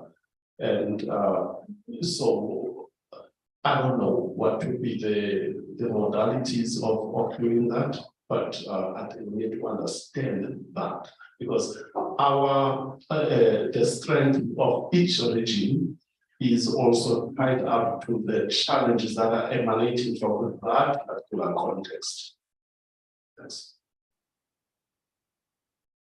Thank you so much. Yeah, that's and I remember you saying that at the beginning when we were talking about opportunities. If I can not directly quote you, but you said from where you come from, you're facing different kind of challenges. Even your approach towards those challenges is a little different, and it all fits in this same umbrella of the African Academy of Religion. So I think what you are pointing towards is to say the way forward is to, first of all, to call for an audit of every region. And when we want to establish something like this structurally, it needs to be representative of the different regions and the challenges and solutions that they come up with. That actually makes it much wealthier. So thank you so much for that. Professor Getui.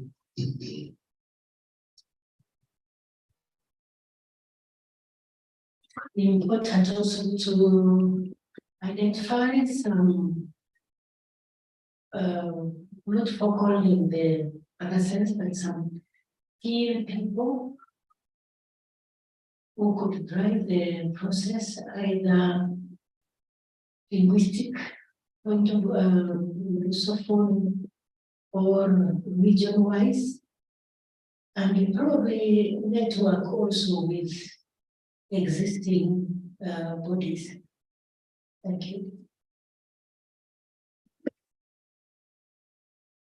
Thank you so much. I hope we got that point. I think it's important also, and definitely as personnel on issue like this is certainly so important to know who, if we want a focus on one area, we at least are able to identify who is the first person we're going to contact, and maybe they can open up more networking depending on who they work with to bring in the wealth.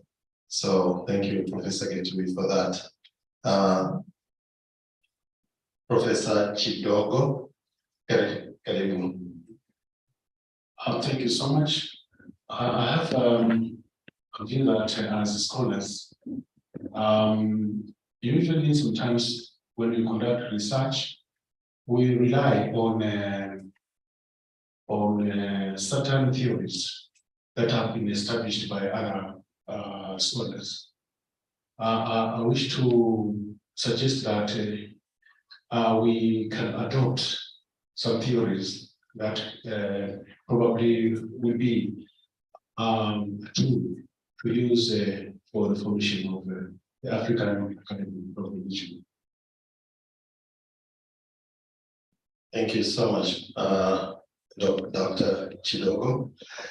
Yes, and that is true. Yes, we rely on theories, and actually maybe even to add up on that, I think apart from just adopting, I think also since we are talking of establishing an African Academy of Religion, hopefully there will be some theory developers. But they have to build from somewhere, and that's why you talk about, adopting theories that can be useful as we, we're making a start and a step forward to this. Thank you so much for that contribution. Did I see another hand? Okay, Dr. Golole. Yes, I think the realistic ways to address the challenges. Now that we know the challenges, then I think we also need to know our strength and weakness based on the challenges that were proposed. Then we establish our weakness and our strength, then we can go ahead from there. Okay, thank you so much, Dr. Golole. Yes, strength and weakness. I suppose during this conversation that we've carried here for the last 2 days, even up to now, have helped us to know where we're actually lacking. And it's important we note that down, because when we want to make a step forward, because now we want to come up with concrete ideas to make a structure that can help us work in this, then it is important also to realize where are we lacking, but also where should we base our energies, because we don't want to just waste energies. So thank you for that contribution, Dr. Golole. Let's see if we can come up with some more concrete ways. Anyone online? And those here as well.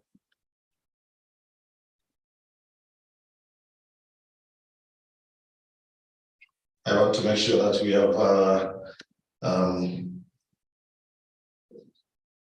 we have managed to go through that question. Let me just ask it once again, and so that we make sure that we have managed to take everything out of it. What are the realistic ways to address those challenges to establish a robust exchange structure?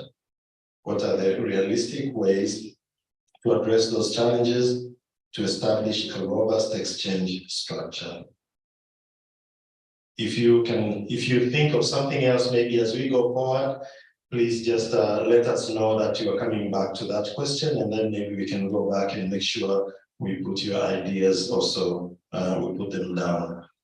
I'll go to a second step of this third section. Which steps need to be taken next? I think now we're getting more concrete. We want to know, what are we doing now? Where are we going now? Which steps need to be taken next? Here we're talking about finding solutions, but we want to make steps forward. So this is very concrete. Yes, we have mentioned a number of things here, include representatives from other faith groups, opportunities to draw from our different strengths, identifying some key people to direct the networks, adopting some proper theories to use, much as we also want to know where our strengths lies and our weaknesses. And now, what are the concrete steps we want to make? Which steps need to be taken next? Dr. Solani.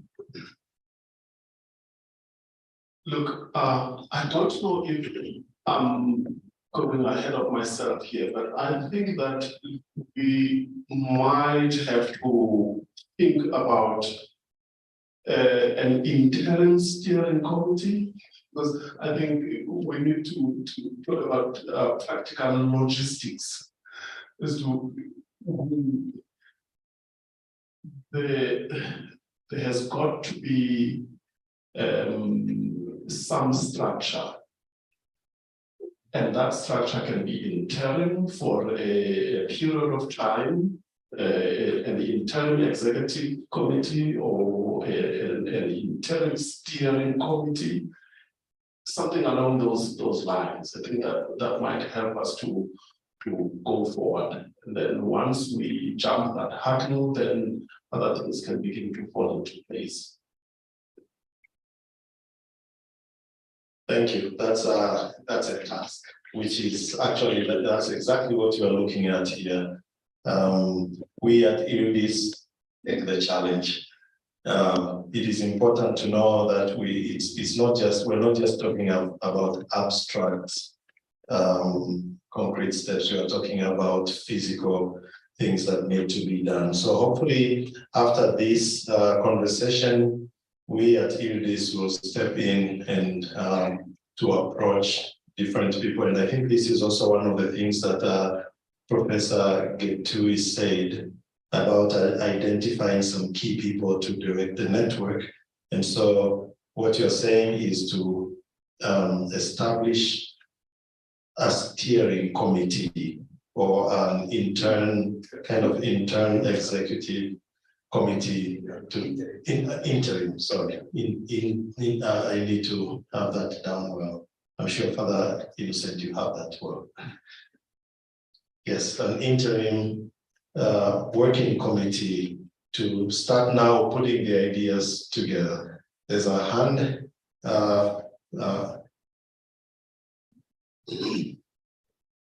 Yes, Samahani, I just need some clarification. Is the a concrete solutions for the academy or for the next conference? So here there are two questions, I think. Maybe one of the steps could be also maybe next conference, but we're also talking about, you know, a process towards establishing an academy of African Academy of Religion. Yeah, but I think your question also underlies what next? This is a zero conference. We continue also with the other conferences. If I understood well, Fatima. So there are two. One would be a concrete step is maybe from your remark is to organize more conferences. Okay, if I want to formulate your also so both what we are on immediate, yeah, and long term. Okay, maybe immediate would be maybe to continue organizing conferences on human dignity, yeah, as we build up a process towards an African Academy of Religion. Okay, I don't know if I've made myself clear. Yeah, so conferences could be immediate steps while we are aiming at one day establishing, an African Academy of Religion. Okay. Dr. Fatima, so did you have another contribution to that? No, I just want to appreciate the man of God there. See how he extracted a point out of my question. So thank you. Okay, thank you so much. And anyone else who has maybe a contribution on that, please. So General Bashir has Bashir. He said Bashir is fine. Thank you, Tari. I agree with all those suggestions. I think they're workable. But if I may add my opinion, it will probably, to my mind, be appropriate to first select a kind of a committee or a small team. I think that's to flesh out the process, and then hold a workshop. And then after the workshop, we do a proper conference. And from there now, having established timelines and processes, then declare that we want to stand up the academy at a certain date within a certain year. And that should be our guiding principle. That's my opinion. Thank you. Thank you, General Bashir. And I'm sure, and your opinion is very close actually to what Dr. Solani said. You actually fleshed it in even some more. You put more flesh in the bones. So yes, that's a challenge, I suppose, for us in the IRDIS to steer this, to make sure that to at least find a working committee that will put the minds together and the different ideas, and even those issues of scheduling, matters of themes, and to know exactly how an institution like that can come into being. Okay. Messages. Okay, we're going to read some messages that are sent.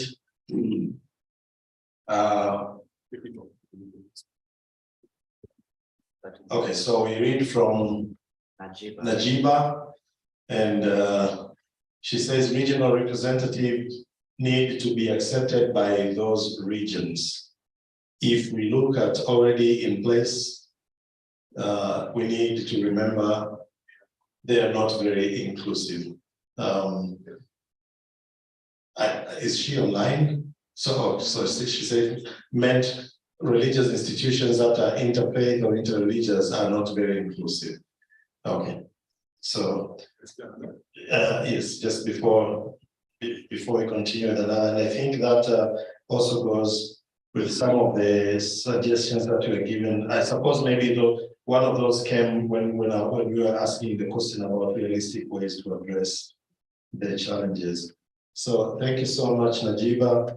We take note of that. And then we have Philomena Mora, and she also comes with a suggestion to have an interim committee to develop the structure of the African Academy of Religion. Okay, this has appeared 3 times now, so I think it probably is the most realistic way to move forward. It's the most concrete way of moving this structure forward. Is there another one? There are two hands, okay. Can I start with Ilaria and then I'll come to Dr. Fatima? So Fatima. I can wait. Nageba was Fatima was before me. Fatima, you go ahead, and then I will do my remarks, please. Okay, Dr. Fatima, please. Thank you. No, I just wanted to say that this being a starting point towards something greater, we should think of documenting this process. I mean, I know that the papers are going to be, published into a volume or something, but even maybe a conference report or some, paper where this process is documented. Because I think it is a start of something greater, and we should not lose out on it in long term. Yes.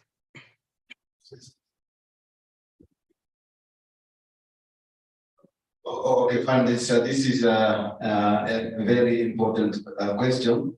So, as we have organized this conference, I think it's up to IRDIS to take up on this completely, a report out of this conference, so that it is documented. Yeah. Yes. And then we know where we are coming from. So I would assure that will be done. Thank you. Yeah, just to make another assurance, I hope that all the contributions you are doing right now will be resolutions that will be included as resolutions that are coming out of this conference, this forum. And because we are making now suggestions for concrete steps to be taken, those concrete steps will actually take root following such deliberations. And so thank you so much. And now Ilaria. Yes, thank you. First of all, I'm so happy to be part of your Academy of Religion, and thank you really again for inviting me. I know I come from an extremely different part of the world. Maybe I would like to share some of the experiences we made as a Foundation for Religious Sciences with the European Academy of Religion. As you have learned during the first day, the Academy of Religion was launched by the Foundation for Religious Studies together with other mentor universities. One of the main questions that for me seems to be not yet clear today is what is the aim goal of the African Academy of Religion? This is the same question the European Academy of Religion has to ask itself, and we answered the main goal of the European Academy of Religion, is to promote research about religion and to spread knowledge about religion. Because this is the main goal, the main character of the Academy of Religion is the scientific background of the members. Meaning that they are scholars, they are researchers. I say that because I've learned today very, very important the principle of inclusiveness. This is also one of the someone, I think it was Nagiba, told about non-negotiable principle, and one was respect for the different background of the participants, obviously, so no discrimination from any kind,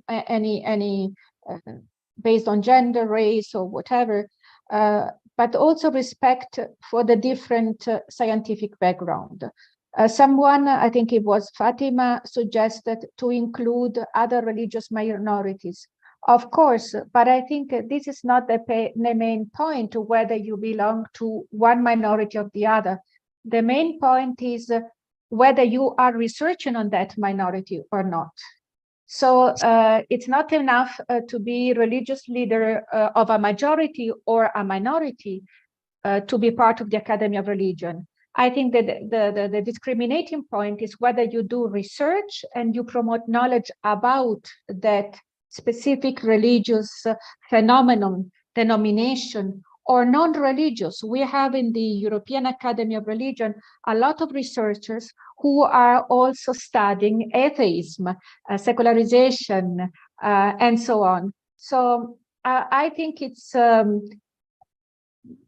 in Africa, I see, and where I see the main difference with Europe is mostly our religious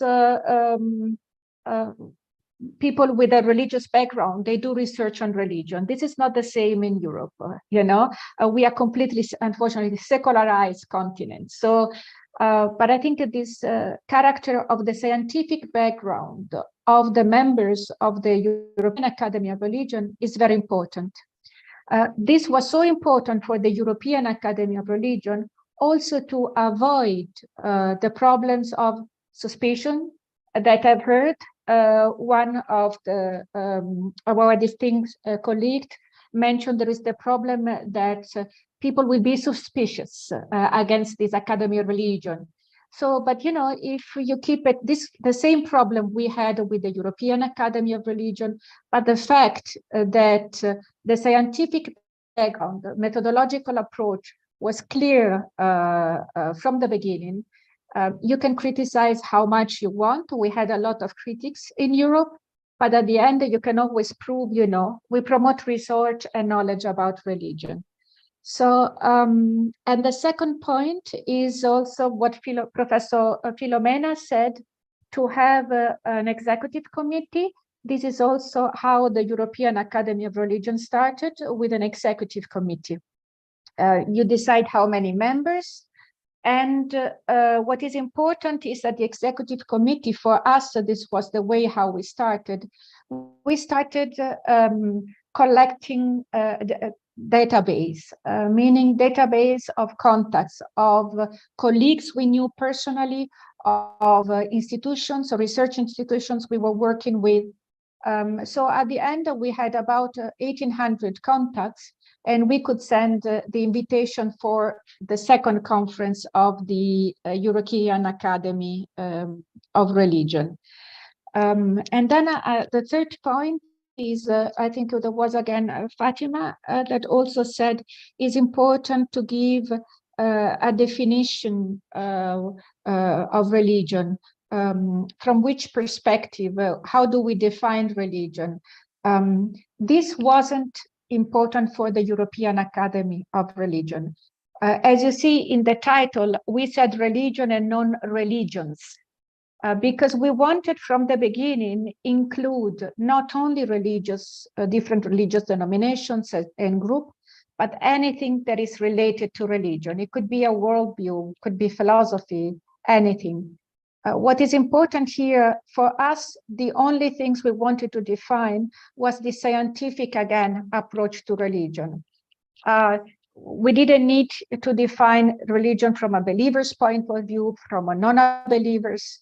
You can, in the perspective of the European Academy of Religion, you can research religion from any perspective you want, as long as is on a scientific ground, following, a methodological, critical approach. So this is my, from our experience, that also the fact that we keep such a strong scientific background also avoids a lot of critics from other institutions and from the religious leaders. Just to give you an example, our Academy of Religion, the European one, is publicized on the site of the Foundation for Religious Silence, and everybody is invited. But so far, no religious leader has ever spoken during the Academy of Religion, because either he is a well-known or established theologian or an historian of church history, then he can present the research. But as a religious leader, he usually, this is not the ground where he speaks. So just to let you know how we, the process we went through. And the last thing maybe is also the organization of the Academy of Religion. We found that it was important not only to have a community, an executive committee, but also to have physically a place for the organization of all those different, members community. And this is Bologna. In our case, in case of the European Academy of Religion, we have a group of people who permanently, all year long, they are in charge of the organization of the European Academy of Religion every year in partnership with a different university. There is always a host university, but they can always ask the organizational office of the European Academy of Religion to help them out. So I think this is also a very important point, also in case a legal matter arises or stuff like that. So, but I'm so excited about this your project, and I'm very thankful because we already had this discussion with Father Innocent many times, and we said that Europe needs to learn a little bit more about Africa. So hopefully you will invite us, some of us, to listen to your following conferences, and we could really learn from it. Thank you.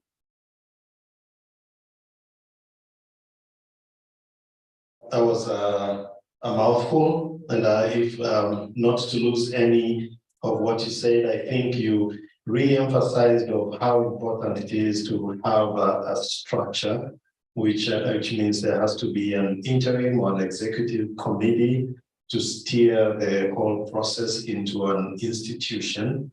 And you talked about, because you made a comparative approach of what the European Academy of Religion is, and what is its goal: to promote research on religions.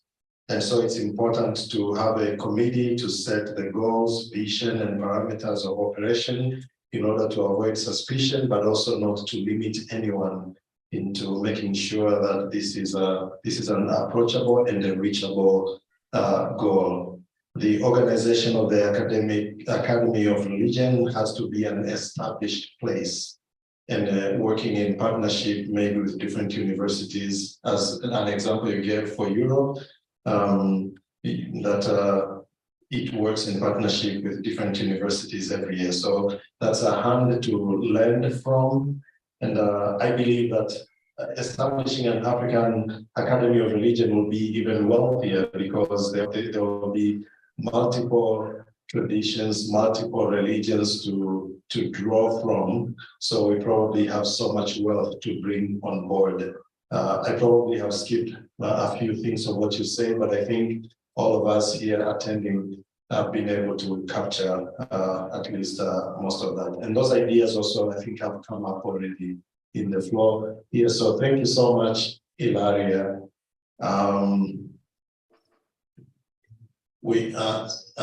Dr. Kahumbi, and then after that, you still have your hand up, Dr. Chidogo. So Dr. Kahumbi, welcome. Thank you so much. The things that I wanted to say or mention have been captured by Dr. Ilaria. Nevertheless, I had an idea that, and I know that probably I will not be jumping the gun. The committee, the interim committee or the executive committee that will be put in place will definitely have a very enormous task and responsibility. And to me, what I thought about, and she has captured that, is for the academy to receive general recognition across Africa. And she has brought out the issue of the database from the universities, especially because many of us are working in the universities, and therefore universities will be a very important entry point in terms of identification of scholars or members. And I was also thinking that going forward, that's why I'm saying I don't want to jump the gun. We may need to have regional representation in terms of probably forming regional chapters that now will be liaising with the African Academy of Sciences. I'm saying this because definitely we are not reinventing the wheel. We have the case of the African Association of the Study of the Region, which does have regional chapters, like in East Africa. We have East African Association of Study of the Region. So when now it comes to activities, the East African chapter is basically supposed to liaise now with the regional body, which again is a member of the International Association of the Study of the Regions.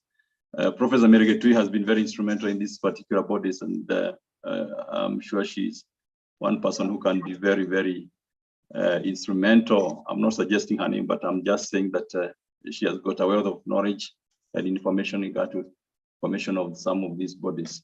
Of course, there are the legal requirements that will have to be put in place for something like this to be registered, because it has to be registered within a country. It has to be domiciled within a particular country.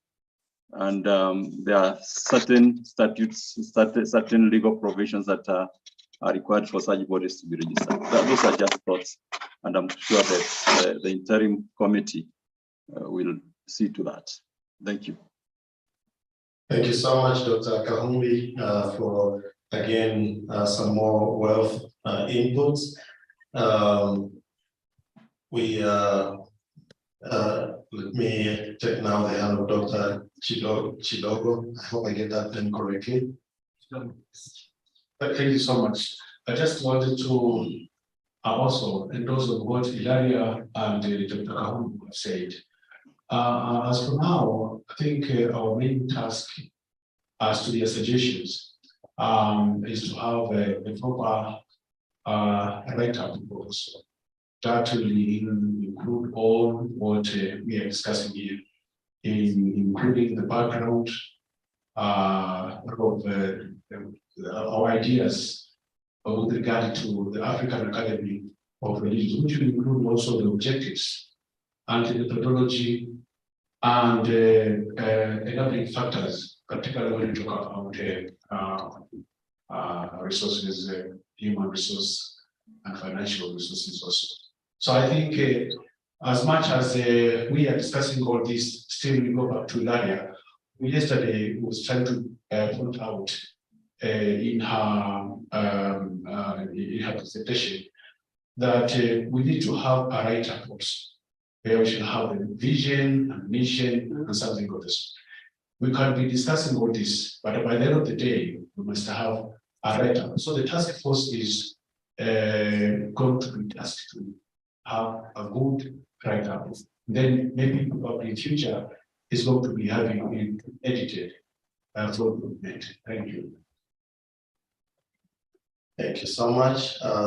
Yes, so different names are coming now for, I think, if I get this correctly, our minds now are focused on the first thing is to that interim executive committee, now given the name task force. Probably in the future, there can be two different working groups working on the same thing, but at least for the beginning of this academy to get to work, there has to be that task force or the interim committee. And yes, it is true that we need, there is a need to establish parameters of work, issues of finances. I think you just mentioned about that, and those don't just come before you actually have a proposal, what we call a business plan, in other words. So a write-up, a proposal of goals, visions, and what is the end outcome of this need to be put in place. I hope we're taking all the ideas in. Can I take one more? Okay, this will make me take two more. And then after that, I can move to the final step. Thank you for that. Mine is the kind of clarification. Before Dr. B actually mentioned it, I'm thinking, how do we distinguish between African Academy of Religion from African Association for the Study of Religion? That is at least I would need a kind of verification. Thank you. That's let me let the hand of Dr. Solani here. He will help us. Yeah. Look, thank you for that question. I think that when Dr. Kahumi was talking, I also thought that in the process of formulating that context and relevance of this organization, giving the background, the objectives, and the mission, it is precisely in that document that the unique angles of or the unique approach of this of the African Academy of Religion would have to be stated clearly, so that we don't run the risk of being accused of reinventing the wheel, because there may be members or institutions or colleagues who are also affiliates of that other institution. So someone might say, why do we need this if that other organization? So there has got to be a careful crafting of the context and relevance and so on and so forth. That would also be important because someone else on the screen said something which I thought was very relevant, which is for different regions to get a buy-in into this. I mean, the interim regional coordinators or representatives would have to convince their colleagues in that region of the relevance of this without a clearly defined objective. That would be very difficult. So once again, unfortunately, that's an added task to the interim committee that we have to appoint. Thank you so much. I didn't recognize you, Father Peter Ololafe, for your contribution. And I think that was a very important question. A clear distinction needs to be done. So I wouldn't just put it as a question. I would put it as a concrete step. That means one of the concrete steps to make, in the establishment of an African Academy of Religion is to make it distinct from any other group that will more or less have the same approach or the same goal, vision, and parameters. So it's important to identify ourselves distinctly as an African Academy of Religion and not just a replication of some work that is already ongoing. And thank you so much for the contribution, because I think you said it distinctly that when this task force or the executive committee starts working, especially in establishing a working document, they need to put that in place. Not necessarily to say we are not so and so because we do this, but at least maybe much of the work is to study the work of the other groups and to make sure that what you're trying to do is distinctly different from that, but also geared towards a goal, which is to promote research on religions and more of that. We have a hand again from Ilaria. Sorry, Fatima. Okay. Okay. Thank you. I still want to Valianjuga my point on including. Sorry, Swahili was my first language. My point on including religious leaders, and I will say why. Professor Mary asked, what are we how are we going to be cutting edge? What are we going to be different? Then there was the question of accessibility. For example, Father David, you said you had issues, meeting up with your research participants, for example. Same with Professor Kahumbe, who says, he's a Christian, but he's researching in Muslims, and they think that, they look at him with suspicion. They ask him why you're doing this. So including religious leaders, not, as not probably as members, but even as advisors or just as wazé. I mean, if we're talking about an African Academy of Religion and including our own context, and this is what Matthias said earlier, looking at the sensitivity and cultural context, we do have a tradition of organizations having wazé, that we go back to for advice. So these could just be wazé quote unquote, may not, not necessarily in terms of number of their ages, but wazé who would advise the academy and also be a bridge between the people that we want to work with, our potential research participants, and us, the researchers. If we don't think of bridging that gap, given the context in which we operate, and religion in Africa, we know, is a very sensitive matter. I mean, we speak of, I spoke of Tanzania being most religiously tolerant, yet we have our issues, and we know that.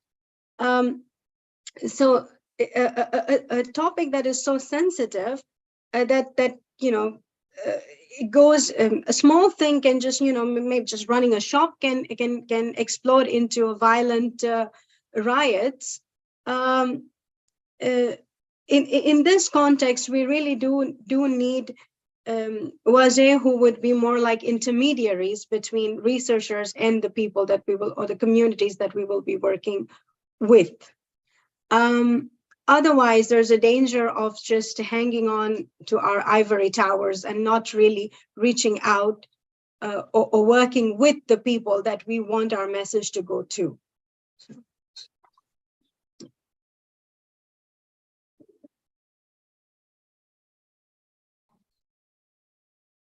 Can I maybe first answer to Fatima? Just maybe to clarify my point. We do have advisors also in the European Academy of Religion, but those advisors are not really, I mean, some of them are also religious leaders, but it's the Center for Islamic Research and Studies, it's the Center for Christian Theologies, it's the Center for the Study on New Pentecostal Movement, it's the Center for the Study on Asian and Hindu religion. So some of the people in these centers, they are also religious leaders, but the first thing, they are researchers. So they do advise us, because obviously this is very important, to have this advice. So one important feature, you were asking what should be the feature of the academy. For us, the most important feature was to be independent from any kind of institution, say as religious or non-religious, and the specificity that we wanted really to highlight from the beginning, and they makes us different from the association of professors of religious history, of anthropologists of religion, and so on, and all the multiple associations we have in Europe, is the interdisciplinarity. We are so far the only academic platform where all an interdisciplinary approach to the study of religion is promoted. So the contribution of a theologian is not more important than the one of a sociologist of religion, or the one of a media expert who explores, the interconnectivity between media and religion, and so on. So this is really what makes us different from other associations, this interdisciplinarity.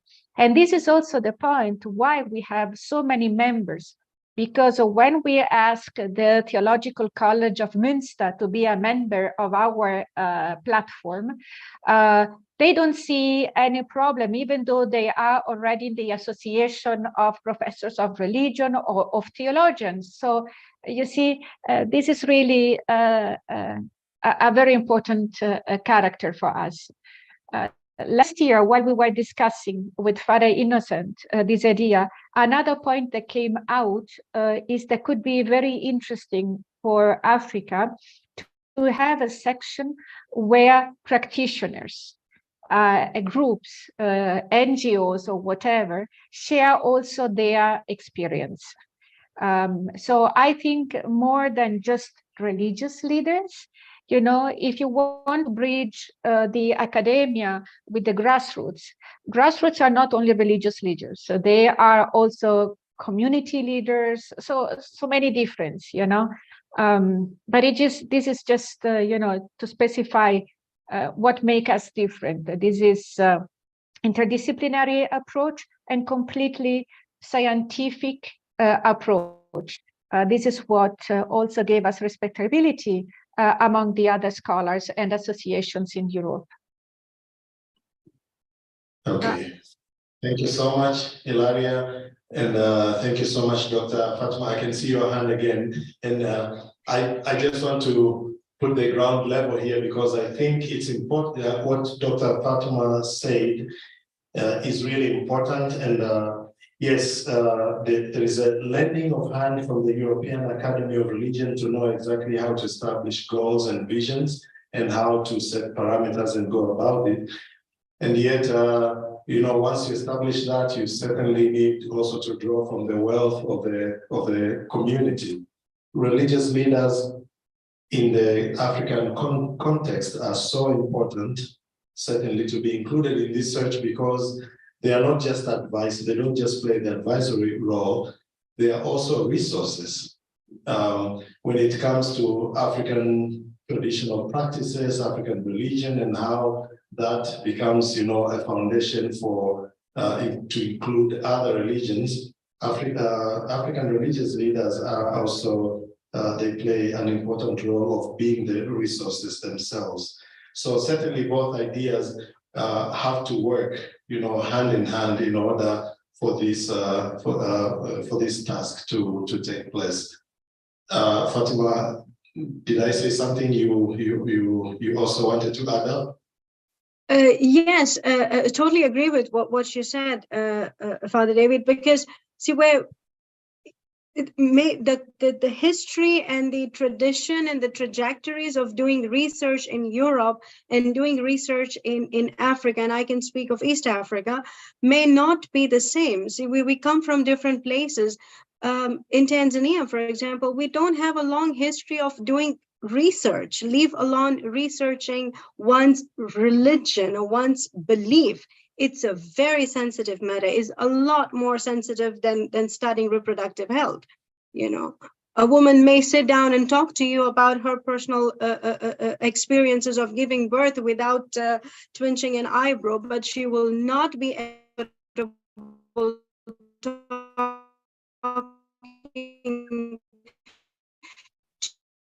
to you about her faith and belief. God, these are issues way too sensitive to be discussed as what Durkheim talks of social fact. And this is something extremely sensitive that we need to take into consideration as people who will be studying our own people. So it's even more complicated. Yes. Thank you. Yeah, and I attest to that fact. I did my research there, so I know exactly what you're talking about. I thought, just to give an example of myself, I thought I'll just land in a community and start firing questions and get answers. And I was told I have to do a sociological study, 3 months of living with people, getting to be empathetic and sympathetic to understand the language and the idioms and what people mean when they say what. And I think in the entire continent of Africa, it is important that our research have to focus it's a different direction. It is true that research is not, in many places, it's a new thing, but it's good that you are lending a hand from, you know, people who already are establishing research. And that's why Dr. Chidogo here said, you know, in research, there are theories and it's important to adopt some theories, and yet again important to develop new theories of how to do our own researches. So these are really great ideas, and I really want to thank you all so much. I'm going to take just, let me say two more hands, and then I would like to close this section. So I'll take maybe one here on the floor, and one more. I see Dr. Getui really wants to say something, but she's not raising her hand. But I'm still going to give her the microphone, and then I'm going to take one more from our participants online. Just we have timelines in place. Yeah, because I think it will be important that we hold ourselves accountable.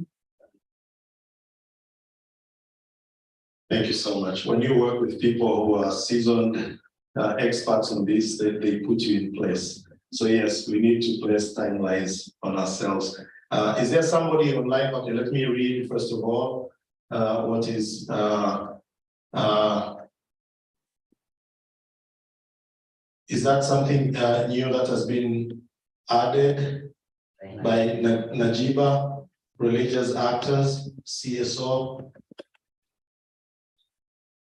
Okay, maybe you can take some more explanation on what you wanted to say, Najiba. And then, so I'll take one more hand. Dr. Solani, I think, has a burning thing here that, it's just something. I think we do need to capitalize on our uniqueness also.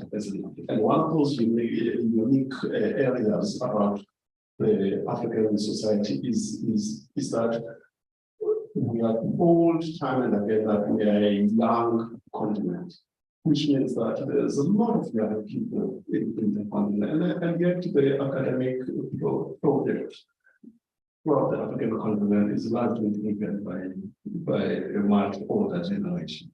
So in thinking as we go along about some of those unique areas would be to factor into the whole idea of not being just an organization that would be driven by interdisciplinarity, but by also the contribution of young, fresh minds. I think it speaks to the idea that came quite of grooming young researchers. Okay, thank you so much. I'm getting to an end here. Julius Kathogo says, just to register my appreciation for this great idea that the Almighty has provided, we now have a realistic agenda in the African Academy of Religion. Thank you so much for that. Yes, we're stepping into now realism in a realistic sense more and more. So I want to thank you all for your contributions. I am pretty sure that there are a lot more. Maybe when we're doing this discussion, sometimes ideas may be late to come. If you have more ideas on how to go about now making this a realistic project, please send your ideas in using the emails for the Institute for Interreligious Dialogue. We'll get those ideas and put them together. And you've given us work to do. So we certainly, we believe that we are up to the task. And just not to forget the last idea that Dr. Solani said here, we need to include the young generation into this project. Being a young continent, it means that there is more. There is a wealth of ideas and information to work on here. So thank you so much for that idea. I would like now to return this to Father Maganya to give us direction on how now to go about making concluding remarks, and also to get a vote of thanks in the end. Father Maganya, welcome. Wow. So I thank you very much. What I'm going to say will be also in line of concluding remarks, but also tying the notes together so that we have an agreement on the way forward, so that we don't just, leave things, hanging. So this will also serve as a concluding remarks. First of all, I would like to appreciate the presence of everybody. This conference, when we launched this, the appeal and the invitation, and we know that at one moment we postponed because of different challenges that we had, but this was the opportunity to have this. So thank you very much, and we cannot take that for granted. In my introductory remark, I said that I quoted John Lennon: "A dream you dream alone is only a dream, and a dream you dream together is a reality." Yeah. So this conference was a zero conference toward something greater, as we have shown in our discussions. We appreciate the contribution and the conversation with our brothers and sisters from Fushire, and their readiness also to work with us and to learn from each other, as they are expecting also a lot also from Africa. So it's a journey together, but with different methodological approach, as we have seen in the dialogue between Ilaria and Fatima. Of course, there are specifics to the context, and we need to be aware of the context. I would like also to thank the Tangaza administration, under which we are, and we have organized this conference. The Institute for Interreligious Dialogue Islamic Studies is under the School of Theology. The School of Theology has 4 institutes, and interreligious dialogue is one of them. We have also spirituality, we have philosophy, and we have theology. So 4 institutes. And this goes well in line with the vision and mission of Gaza. Dialogue is part of it. So we would like to thank the Tangaza administration for their support and the encouragement. But I also would like to acknowledge the role of our mentors. Yeah, we are not just reinventing the wheel. There are those who started the path before us, and some are with us. And here I would like to just convey the words of Professor Mugambi, who was just at the door but could not see the entrance. So, but he said he is fully in support with the initiative that we have taken, and is ready to work with us. Yeah. But also in the room we have Professor Mergitui, we have Professor Mwaura, and probably the others are as young as I am, or maybe I might be the youngest among the others who are in the room here. Yeah, they have a history, yeah, and they have contributed a lot, and we have a lot to learn from from them. Professor Mugambi was reminding me the Sagana initial conference in 1989. Okay, 1989, where Professor Mergitui was also present. Yeah, so that's a long journey, and it's very happy that we were taking this bold step in that direction.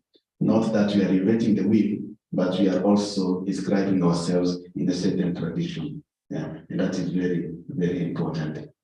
So there was also an issue of the role of African Association of Study of Religion, yeah, which exists already.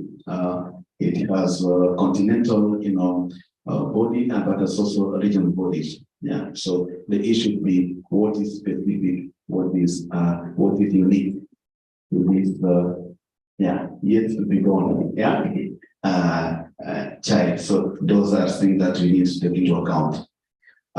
Much of what we have discussed is about processes, and all those remarks are important to be taken into account.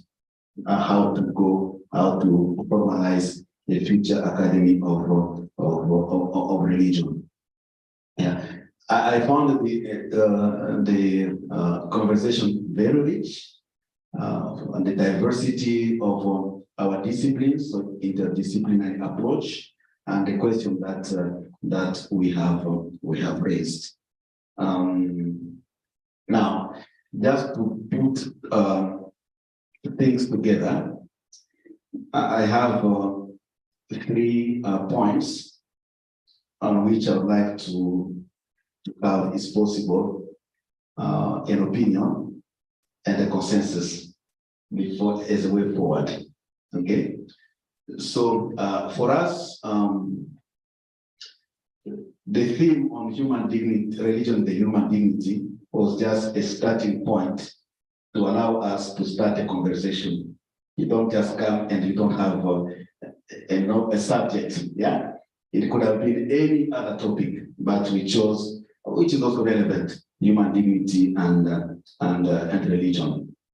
But our main idea was to start a process, a conversation on the possibility or not of an academy, African Academy of Religion. Yeah, and that's proved quite a rich experience. And when we take the presentation of Professor Mary Kitui, she opened up quite a number of areas here. And we need to, I mean, in the future, if we need to continue with conferences on religion and human dignity. So my point is, at this stage, are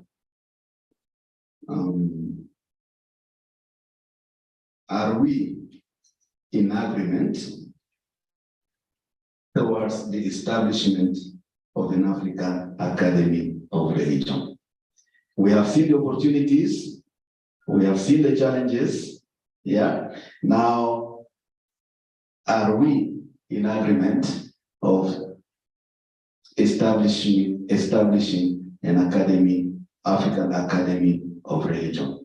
Knowing the opportunities which are there, knowing the challenges. I think that would be, yeah, the first step to agree among us as a way forward. Yeah, just maybe take a few seconds. Yeah.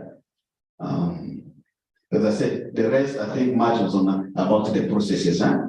But one is, let's say, a commitment maybe to start the journey. Yeah, a commitment to start the journey. So that I would like to have, yeah. It was a dream for us. Is it possible to transform that dream into a reality? Not now, but as a process towards realizing that, you know, that dream into reality. Yeah. Okay. Yes. Okay, those online, they can just maybe show an electronic way of the thumb. Okay.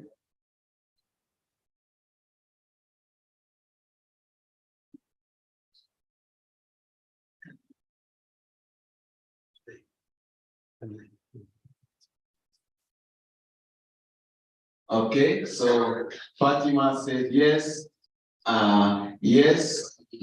Kahumbi.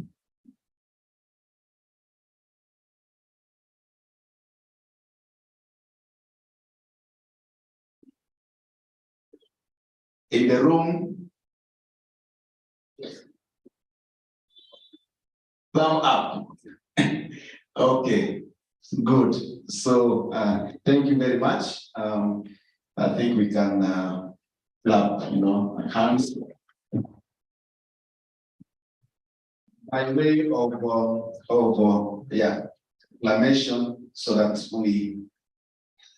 Fatima was talking about documenting the process. Okay, And this is part of that documentation. We will say on such a date, such a conference, the idea was, accepted to start a process toward the establishment of an Academy of African Academy of Religion, right? Yeah. Okay. Number 2 now is the establishment of an interim committee. I mean, once we say yes, we can start the process, then we need to give ourselves measures on how to reach the goal, and that the establishment of an interim committee. But now the question would be, how do we establish that interim committee? Maybe just 5 minutes, just to say how do we establish an interim committee or a task force? Yeah, just to start, help us towards that journey of establishing an African Academy of Religion. So just 5 minutes if you have an idea how to compose that. Is it right now or is it maybe, yeah.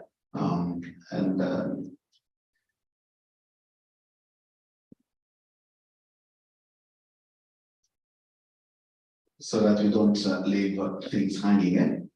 Yeah. Yes, Kolani.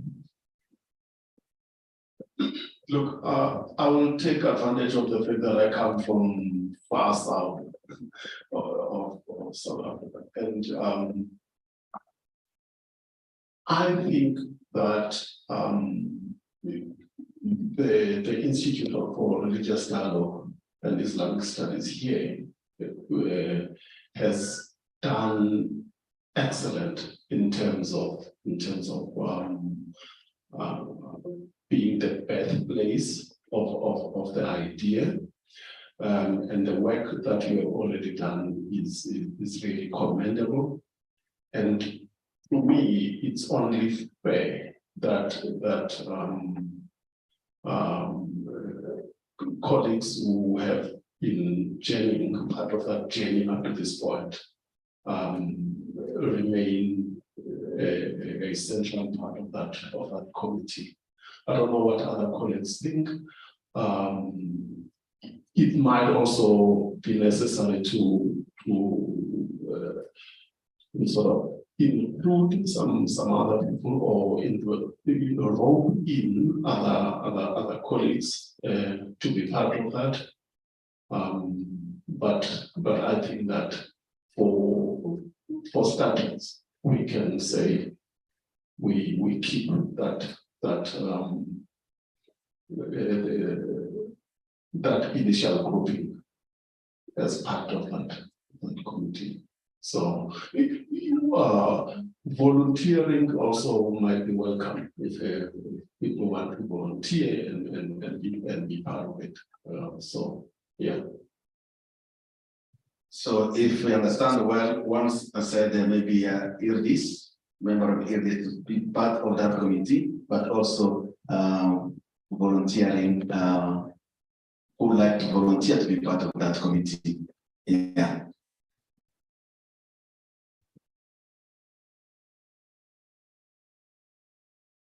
Anybody would like to volunteer to be part of that committee? Together with IRDIS. Fatima, thank you very much. Wow. Let it be noted that Fatima, yes. Anybody else would like to volunteer to be part of this committee?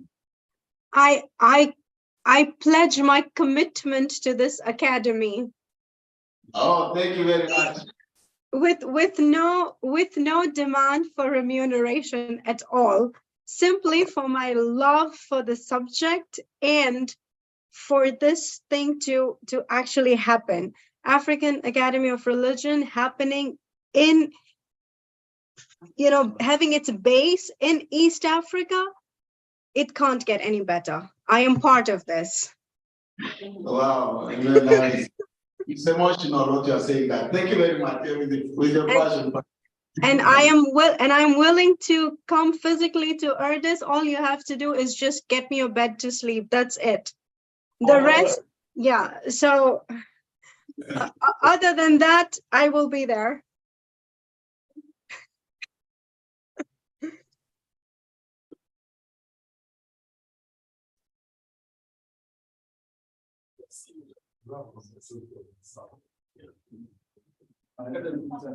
Okay, Naomi, yes, you'd like to be part of it or the process? Yeah. Yes, I can be a part of the steering committee. Okay. Okay. And then Prof. Mary Getu has been nominated. And Prof. Maura has been nominated. Okay. So we have Dr. Kahumbi, we have Fatima, we have Dr. Solani. Now, those are nominations. If you are nominated, then you need to accept. We can't just say, you know. I'd also like to propose Professor Mugani. Professor Mugani. Okay, good. And I think that's quite fair. It is. We talked about the generations, huh? Okay, so Professor Maura, you've been also mentioned to be part of the team. Yes, I would like to be part of the team. Okay, thank you very much.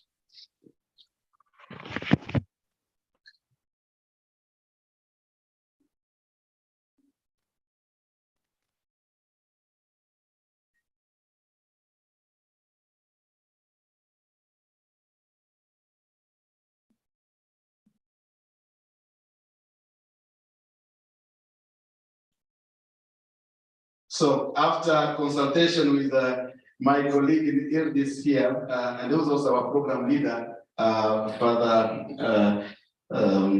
Eleona is also ready to be part of the team. Okay, from IRDIS. Okay, thank you very much. Again, I think the interim or task force came quite often. So we have Dr. Eleona, Dr. Kaumbi, Dr. Fatima, we have Professor Philomena Maura, and we have Professor Mary Geturi and Professor Mugambi on the task force. Yeah. Okay. So thank you very much. So they will help us, shape, the way forward. My last point would be now that is just establishment of African Academy of Religion. So that's the task.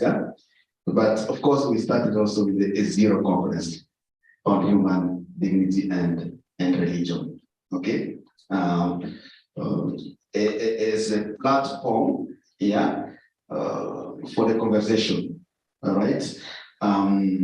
Now, my last point would be in terms of conferences, where do we go from here? And I think that was the question of Fatima.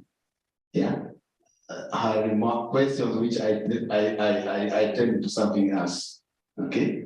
That's also my other concrete question, which is parallel to the other process, but because this was an idea also of the Institute for Interreligious Dialogue. Yeah.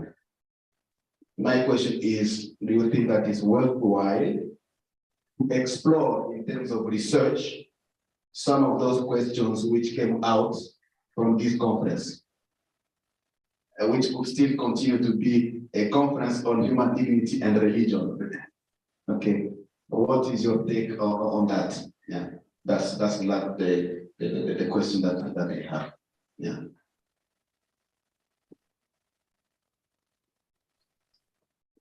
Yeah. Yeah. What next after this conference? Do you think that's yes? Do you have something? Chidongo? It is my opinion that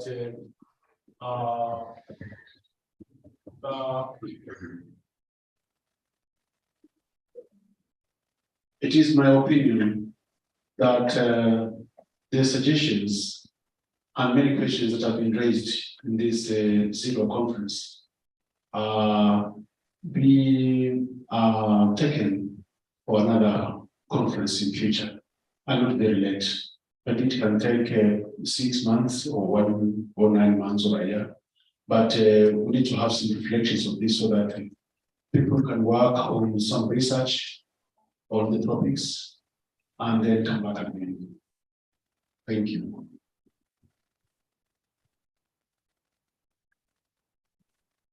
So that's the opinion of Dr. Chidongo. Yeah.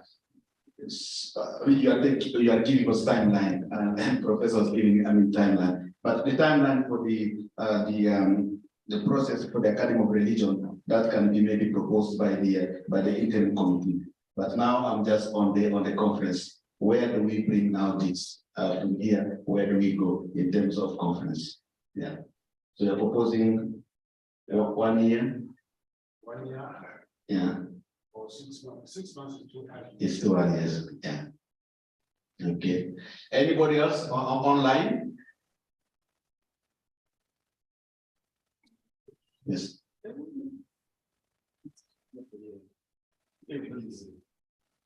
There is a proposal, a yearly conference on human dignity and religion, and at this time in January. Okay, that's the question. Can I express again another wish? Yes, please. I think we were exchanging a lot on these topics, and I think an overarching theme that I find extremely interesting, especially in the African context, is the relation between religion and culture. I think that will be also a very interesting topic for the conference, for the African Conference of Religion.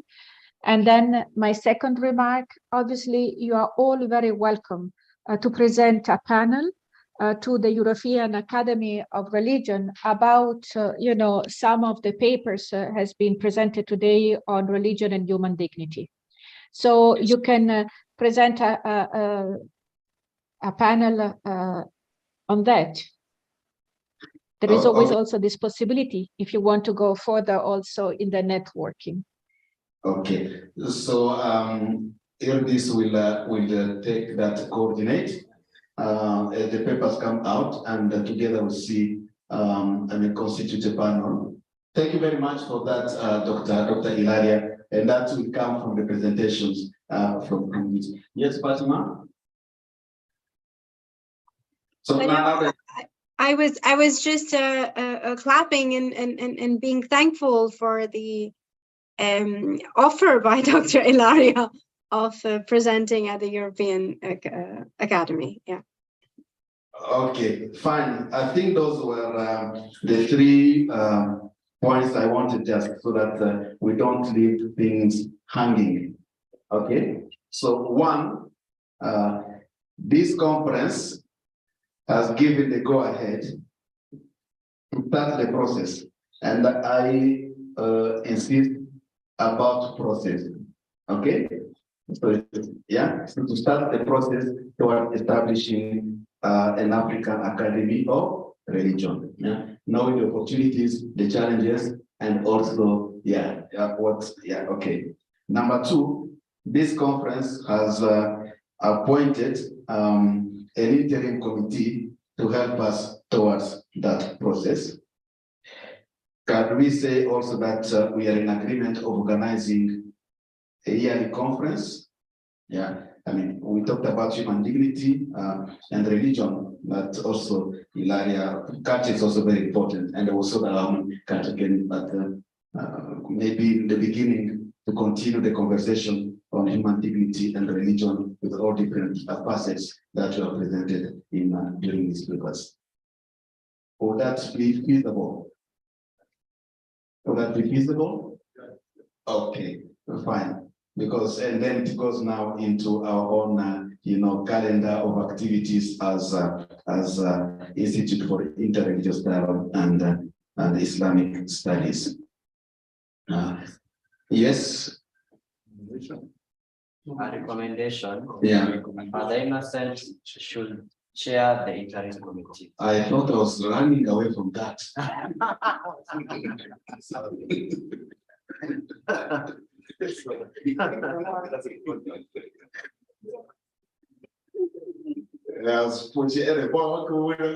Okay, fine. Thank you very much for also that trust that you have. Okay. The last point now is also something concrete. We would like to publish the proceedings of this conference. Okay. Then we would request that as soon as your papers are ready, please, but we give also a timeline. So we are the conveners, and then we will take also that part to make sure that the papers are published. I don't know if IRDIS Kamara is still with us. I think she made our contact a very good remark the other day on the place of religion in the academia, and she had intended to make a paper. And I will request her personally if she could develop a paper which could be part of the conference. But it's not limited because others have been here and here, Julius Garbergo and Professor Mwaura. If you have anything in that line, and then please, you are welcome. Look on it so that we don't leave anybody behind. So that we make sure that we publish the papers. My last point is just a question to Ilaria, and just maybe in the room, then some are asking, when do you think that the project would be ready? You may not have an answer now, but maybe approximately when, Dr. Ilaria? Sorry, I cannot foresee that. For us, I mean, you mean how long it's going to take for the project? It was the question. No, the book itself. I know that it's almost ready. Yeah. I don't know. Sorry, I didn't hear your question. The book which is now to be published, you think that when would it be ready? The book, the common project that we had with different authors. Sorry. So we are now in the editing process. As you said, as I told you before, the editorial committee of the Foundation for Religious Sciences is now working on the layout and everything, and correcting also the texts. But the editor is Van den Hoek and Ruprecht, and we are still waiting for them to see when they want to publish. Ideally, could be in summer, so that we can, from September on, decide to present the book in Africa. But I will definitely let you know as soon as we have an answer from that. If not December, on the next conference in January in Nairobi. Okay. So why not?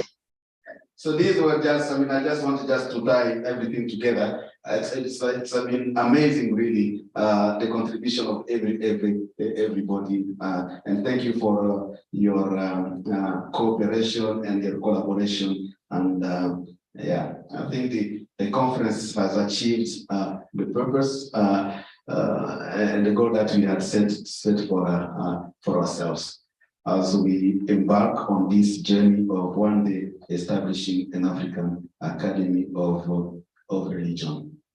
I think that will be now the last word for, I said I combine remarks and then at the same time, the conclusion of this. Allow me once again to thank everybody for the time, the energy that you have invested into this conference.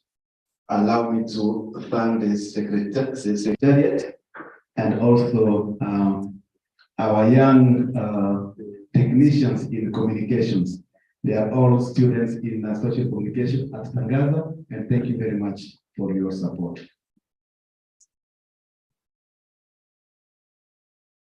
Lastly, we have sent a survey.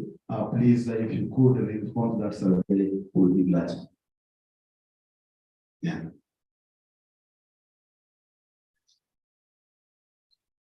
Dr. Kahumbi, being part of the, would you give the vote of thanks, please?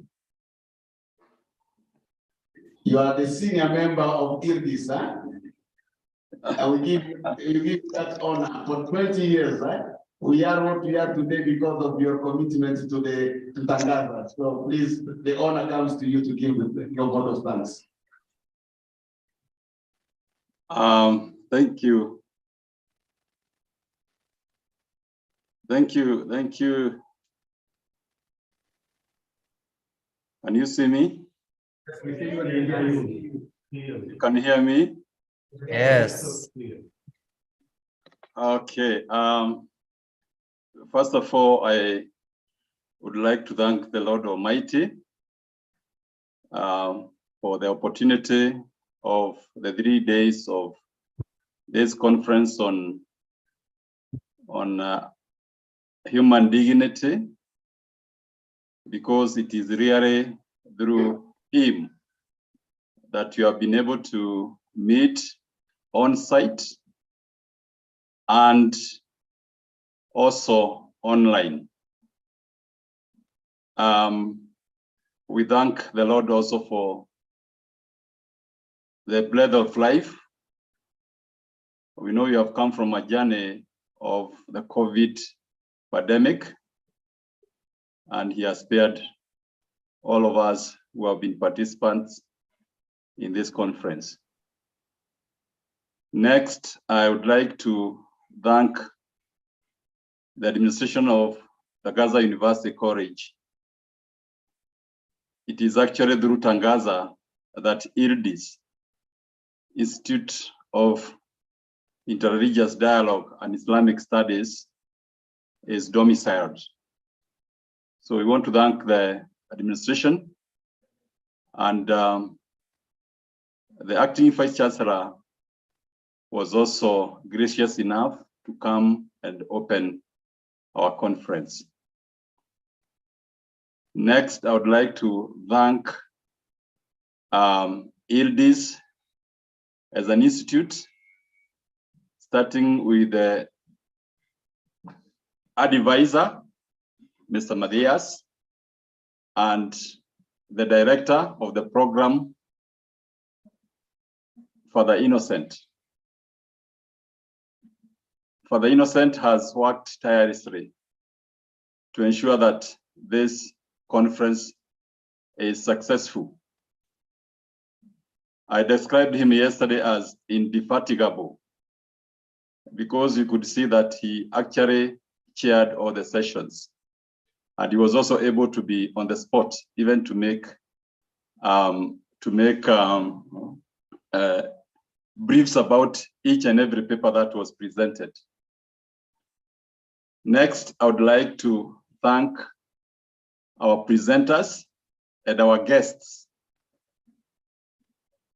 Our guests, basically, I mean, first of all, the paper presenters, because it is actually through the presentations that this conference has been effective, and you can see that really whatever was presented was very diverse. It brought in new knowledge, and we are sure that out of the publication of the book, the knowledge that was disseminated, discussed during this particular 2 days, 3 days, is going to reach other quarters. I'll particularly point out our brother from the University of KwaZulu-Natal, who came all the way from South Africa.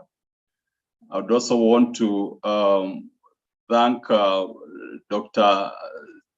Chidongo, all the way from Pwani University, and all other presenters. We have people like Dr. Fatima, who was very, very instrumental in our discussions here, very lively, and really we benefited so much from her presentations. I'm not ignorant of Professor Mwaura from Kenyatta University. Again, she enriched the discussions. Professor Eunice Kamara from Moi University. The last time we talked, she was in Moi University. I don't know whether she has left. Professor Mereget Kigetui, my mentor, who gave the keynote address, that opened the discussion on human dignity. And I'm aware that she's a very busy person, but she had the time and the grace to come and be a participant in this conference, not only by presenting her keynote address, she has also been with us for those days. I would also like to thank our students and other online participants. I may not necessarily be able to point out individual names, but our students have really shown, and I'm very happy, I'm proud of them. Father Peter, Father Michael, Jane, Sister Jane, Besatu, Abros, all these students who are part of IRDIS have been part of us throughout the 3 days, and we have really seen how they have really come up very strongly in regard to the discussions that we have had today. I would also like to thank the missionaries of Africa for hosting us for those particular 3 days. We have enjoyed their meals, and they have also hosted our guests from outside Nairobi. So we thank everybody, even those who came online briefly. I'm aware of people like Dr. Samita, Dr. Gadogo, Luke Muhindo. And lastly but not least, I want to give special acknowledgement and recognition to Dr. Ilaria, all the way from Europe. She has been really part and parcel of these discussions, and we have really benefited from her inputs. And I'm sure going forward, we are going to learn so much from her. So I may not have mentioned your name, but I feel that we are grateful on behalf of IRDIS, on behalf of Tangaza University. We are very grateful for your role in making this conference and the discussion that we have had today about launching the African Academy of Religion. May the Lord bless you all, and thank you very, very much. Asante sana. Assalamu alaikum. Wa rahmatullahi wa barakatuh. Our Muslim brothers, I failed to mention you. People like Dr. Hassan Kenywa has been so much into this program, and Dr. Golole, who are my colleagues at IRDIS. Thank you very much. And everybody, even from Uganda, you know, I may not mention each one of them. I'm just trying to look at the screen to see those who have been part and parcel of our discussion throughout the 3 days. Asanteni sana and karibuni. I'm at home. Watching you online. Thank you very much. So now we ask Brother David to conclude with the word of prayer. Thank you, Dr. Kaumbi. Your home looks like your office. I hope you get to rest. Maybe now I will ask you to stand so we can say a word of prayer before as we close.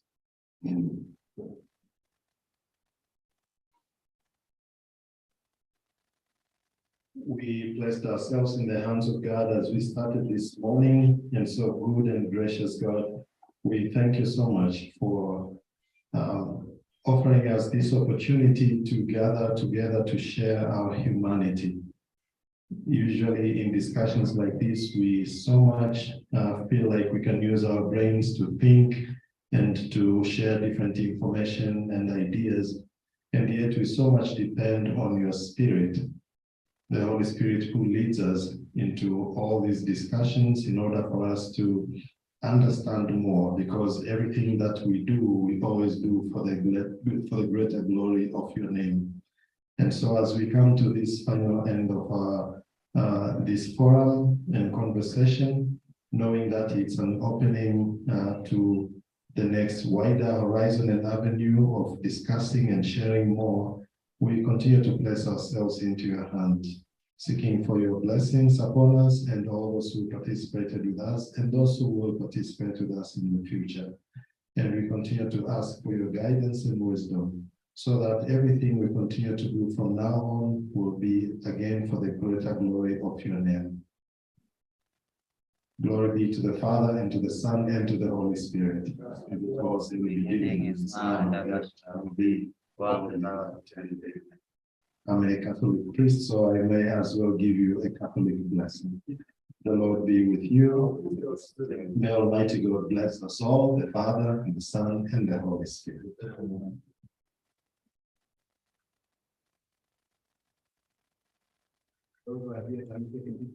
Yes.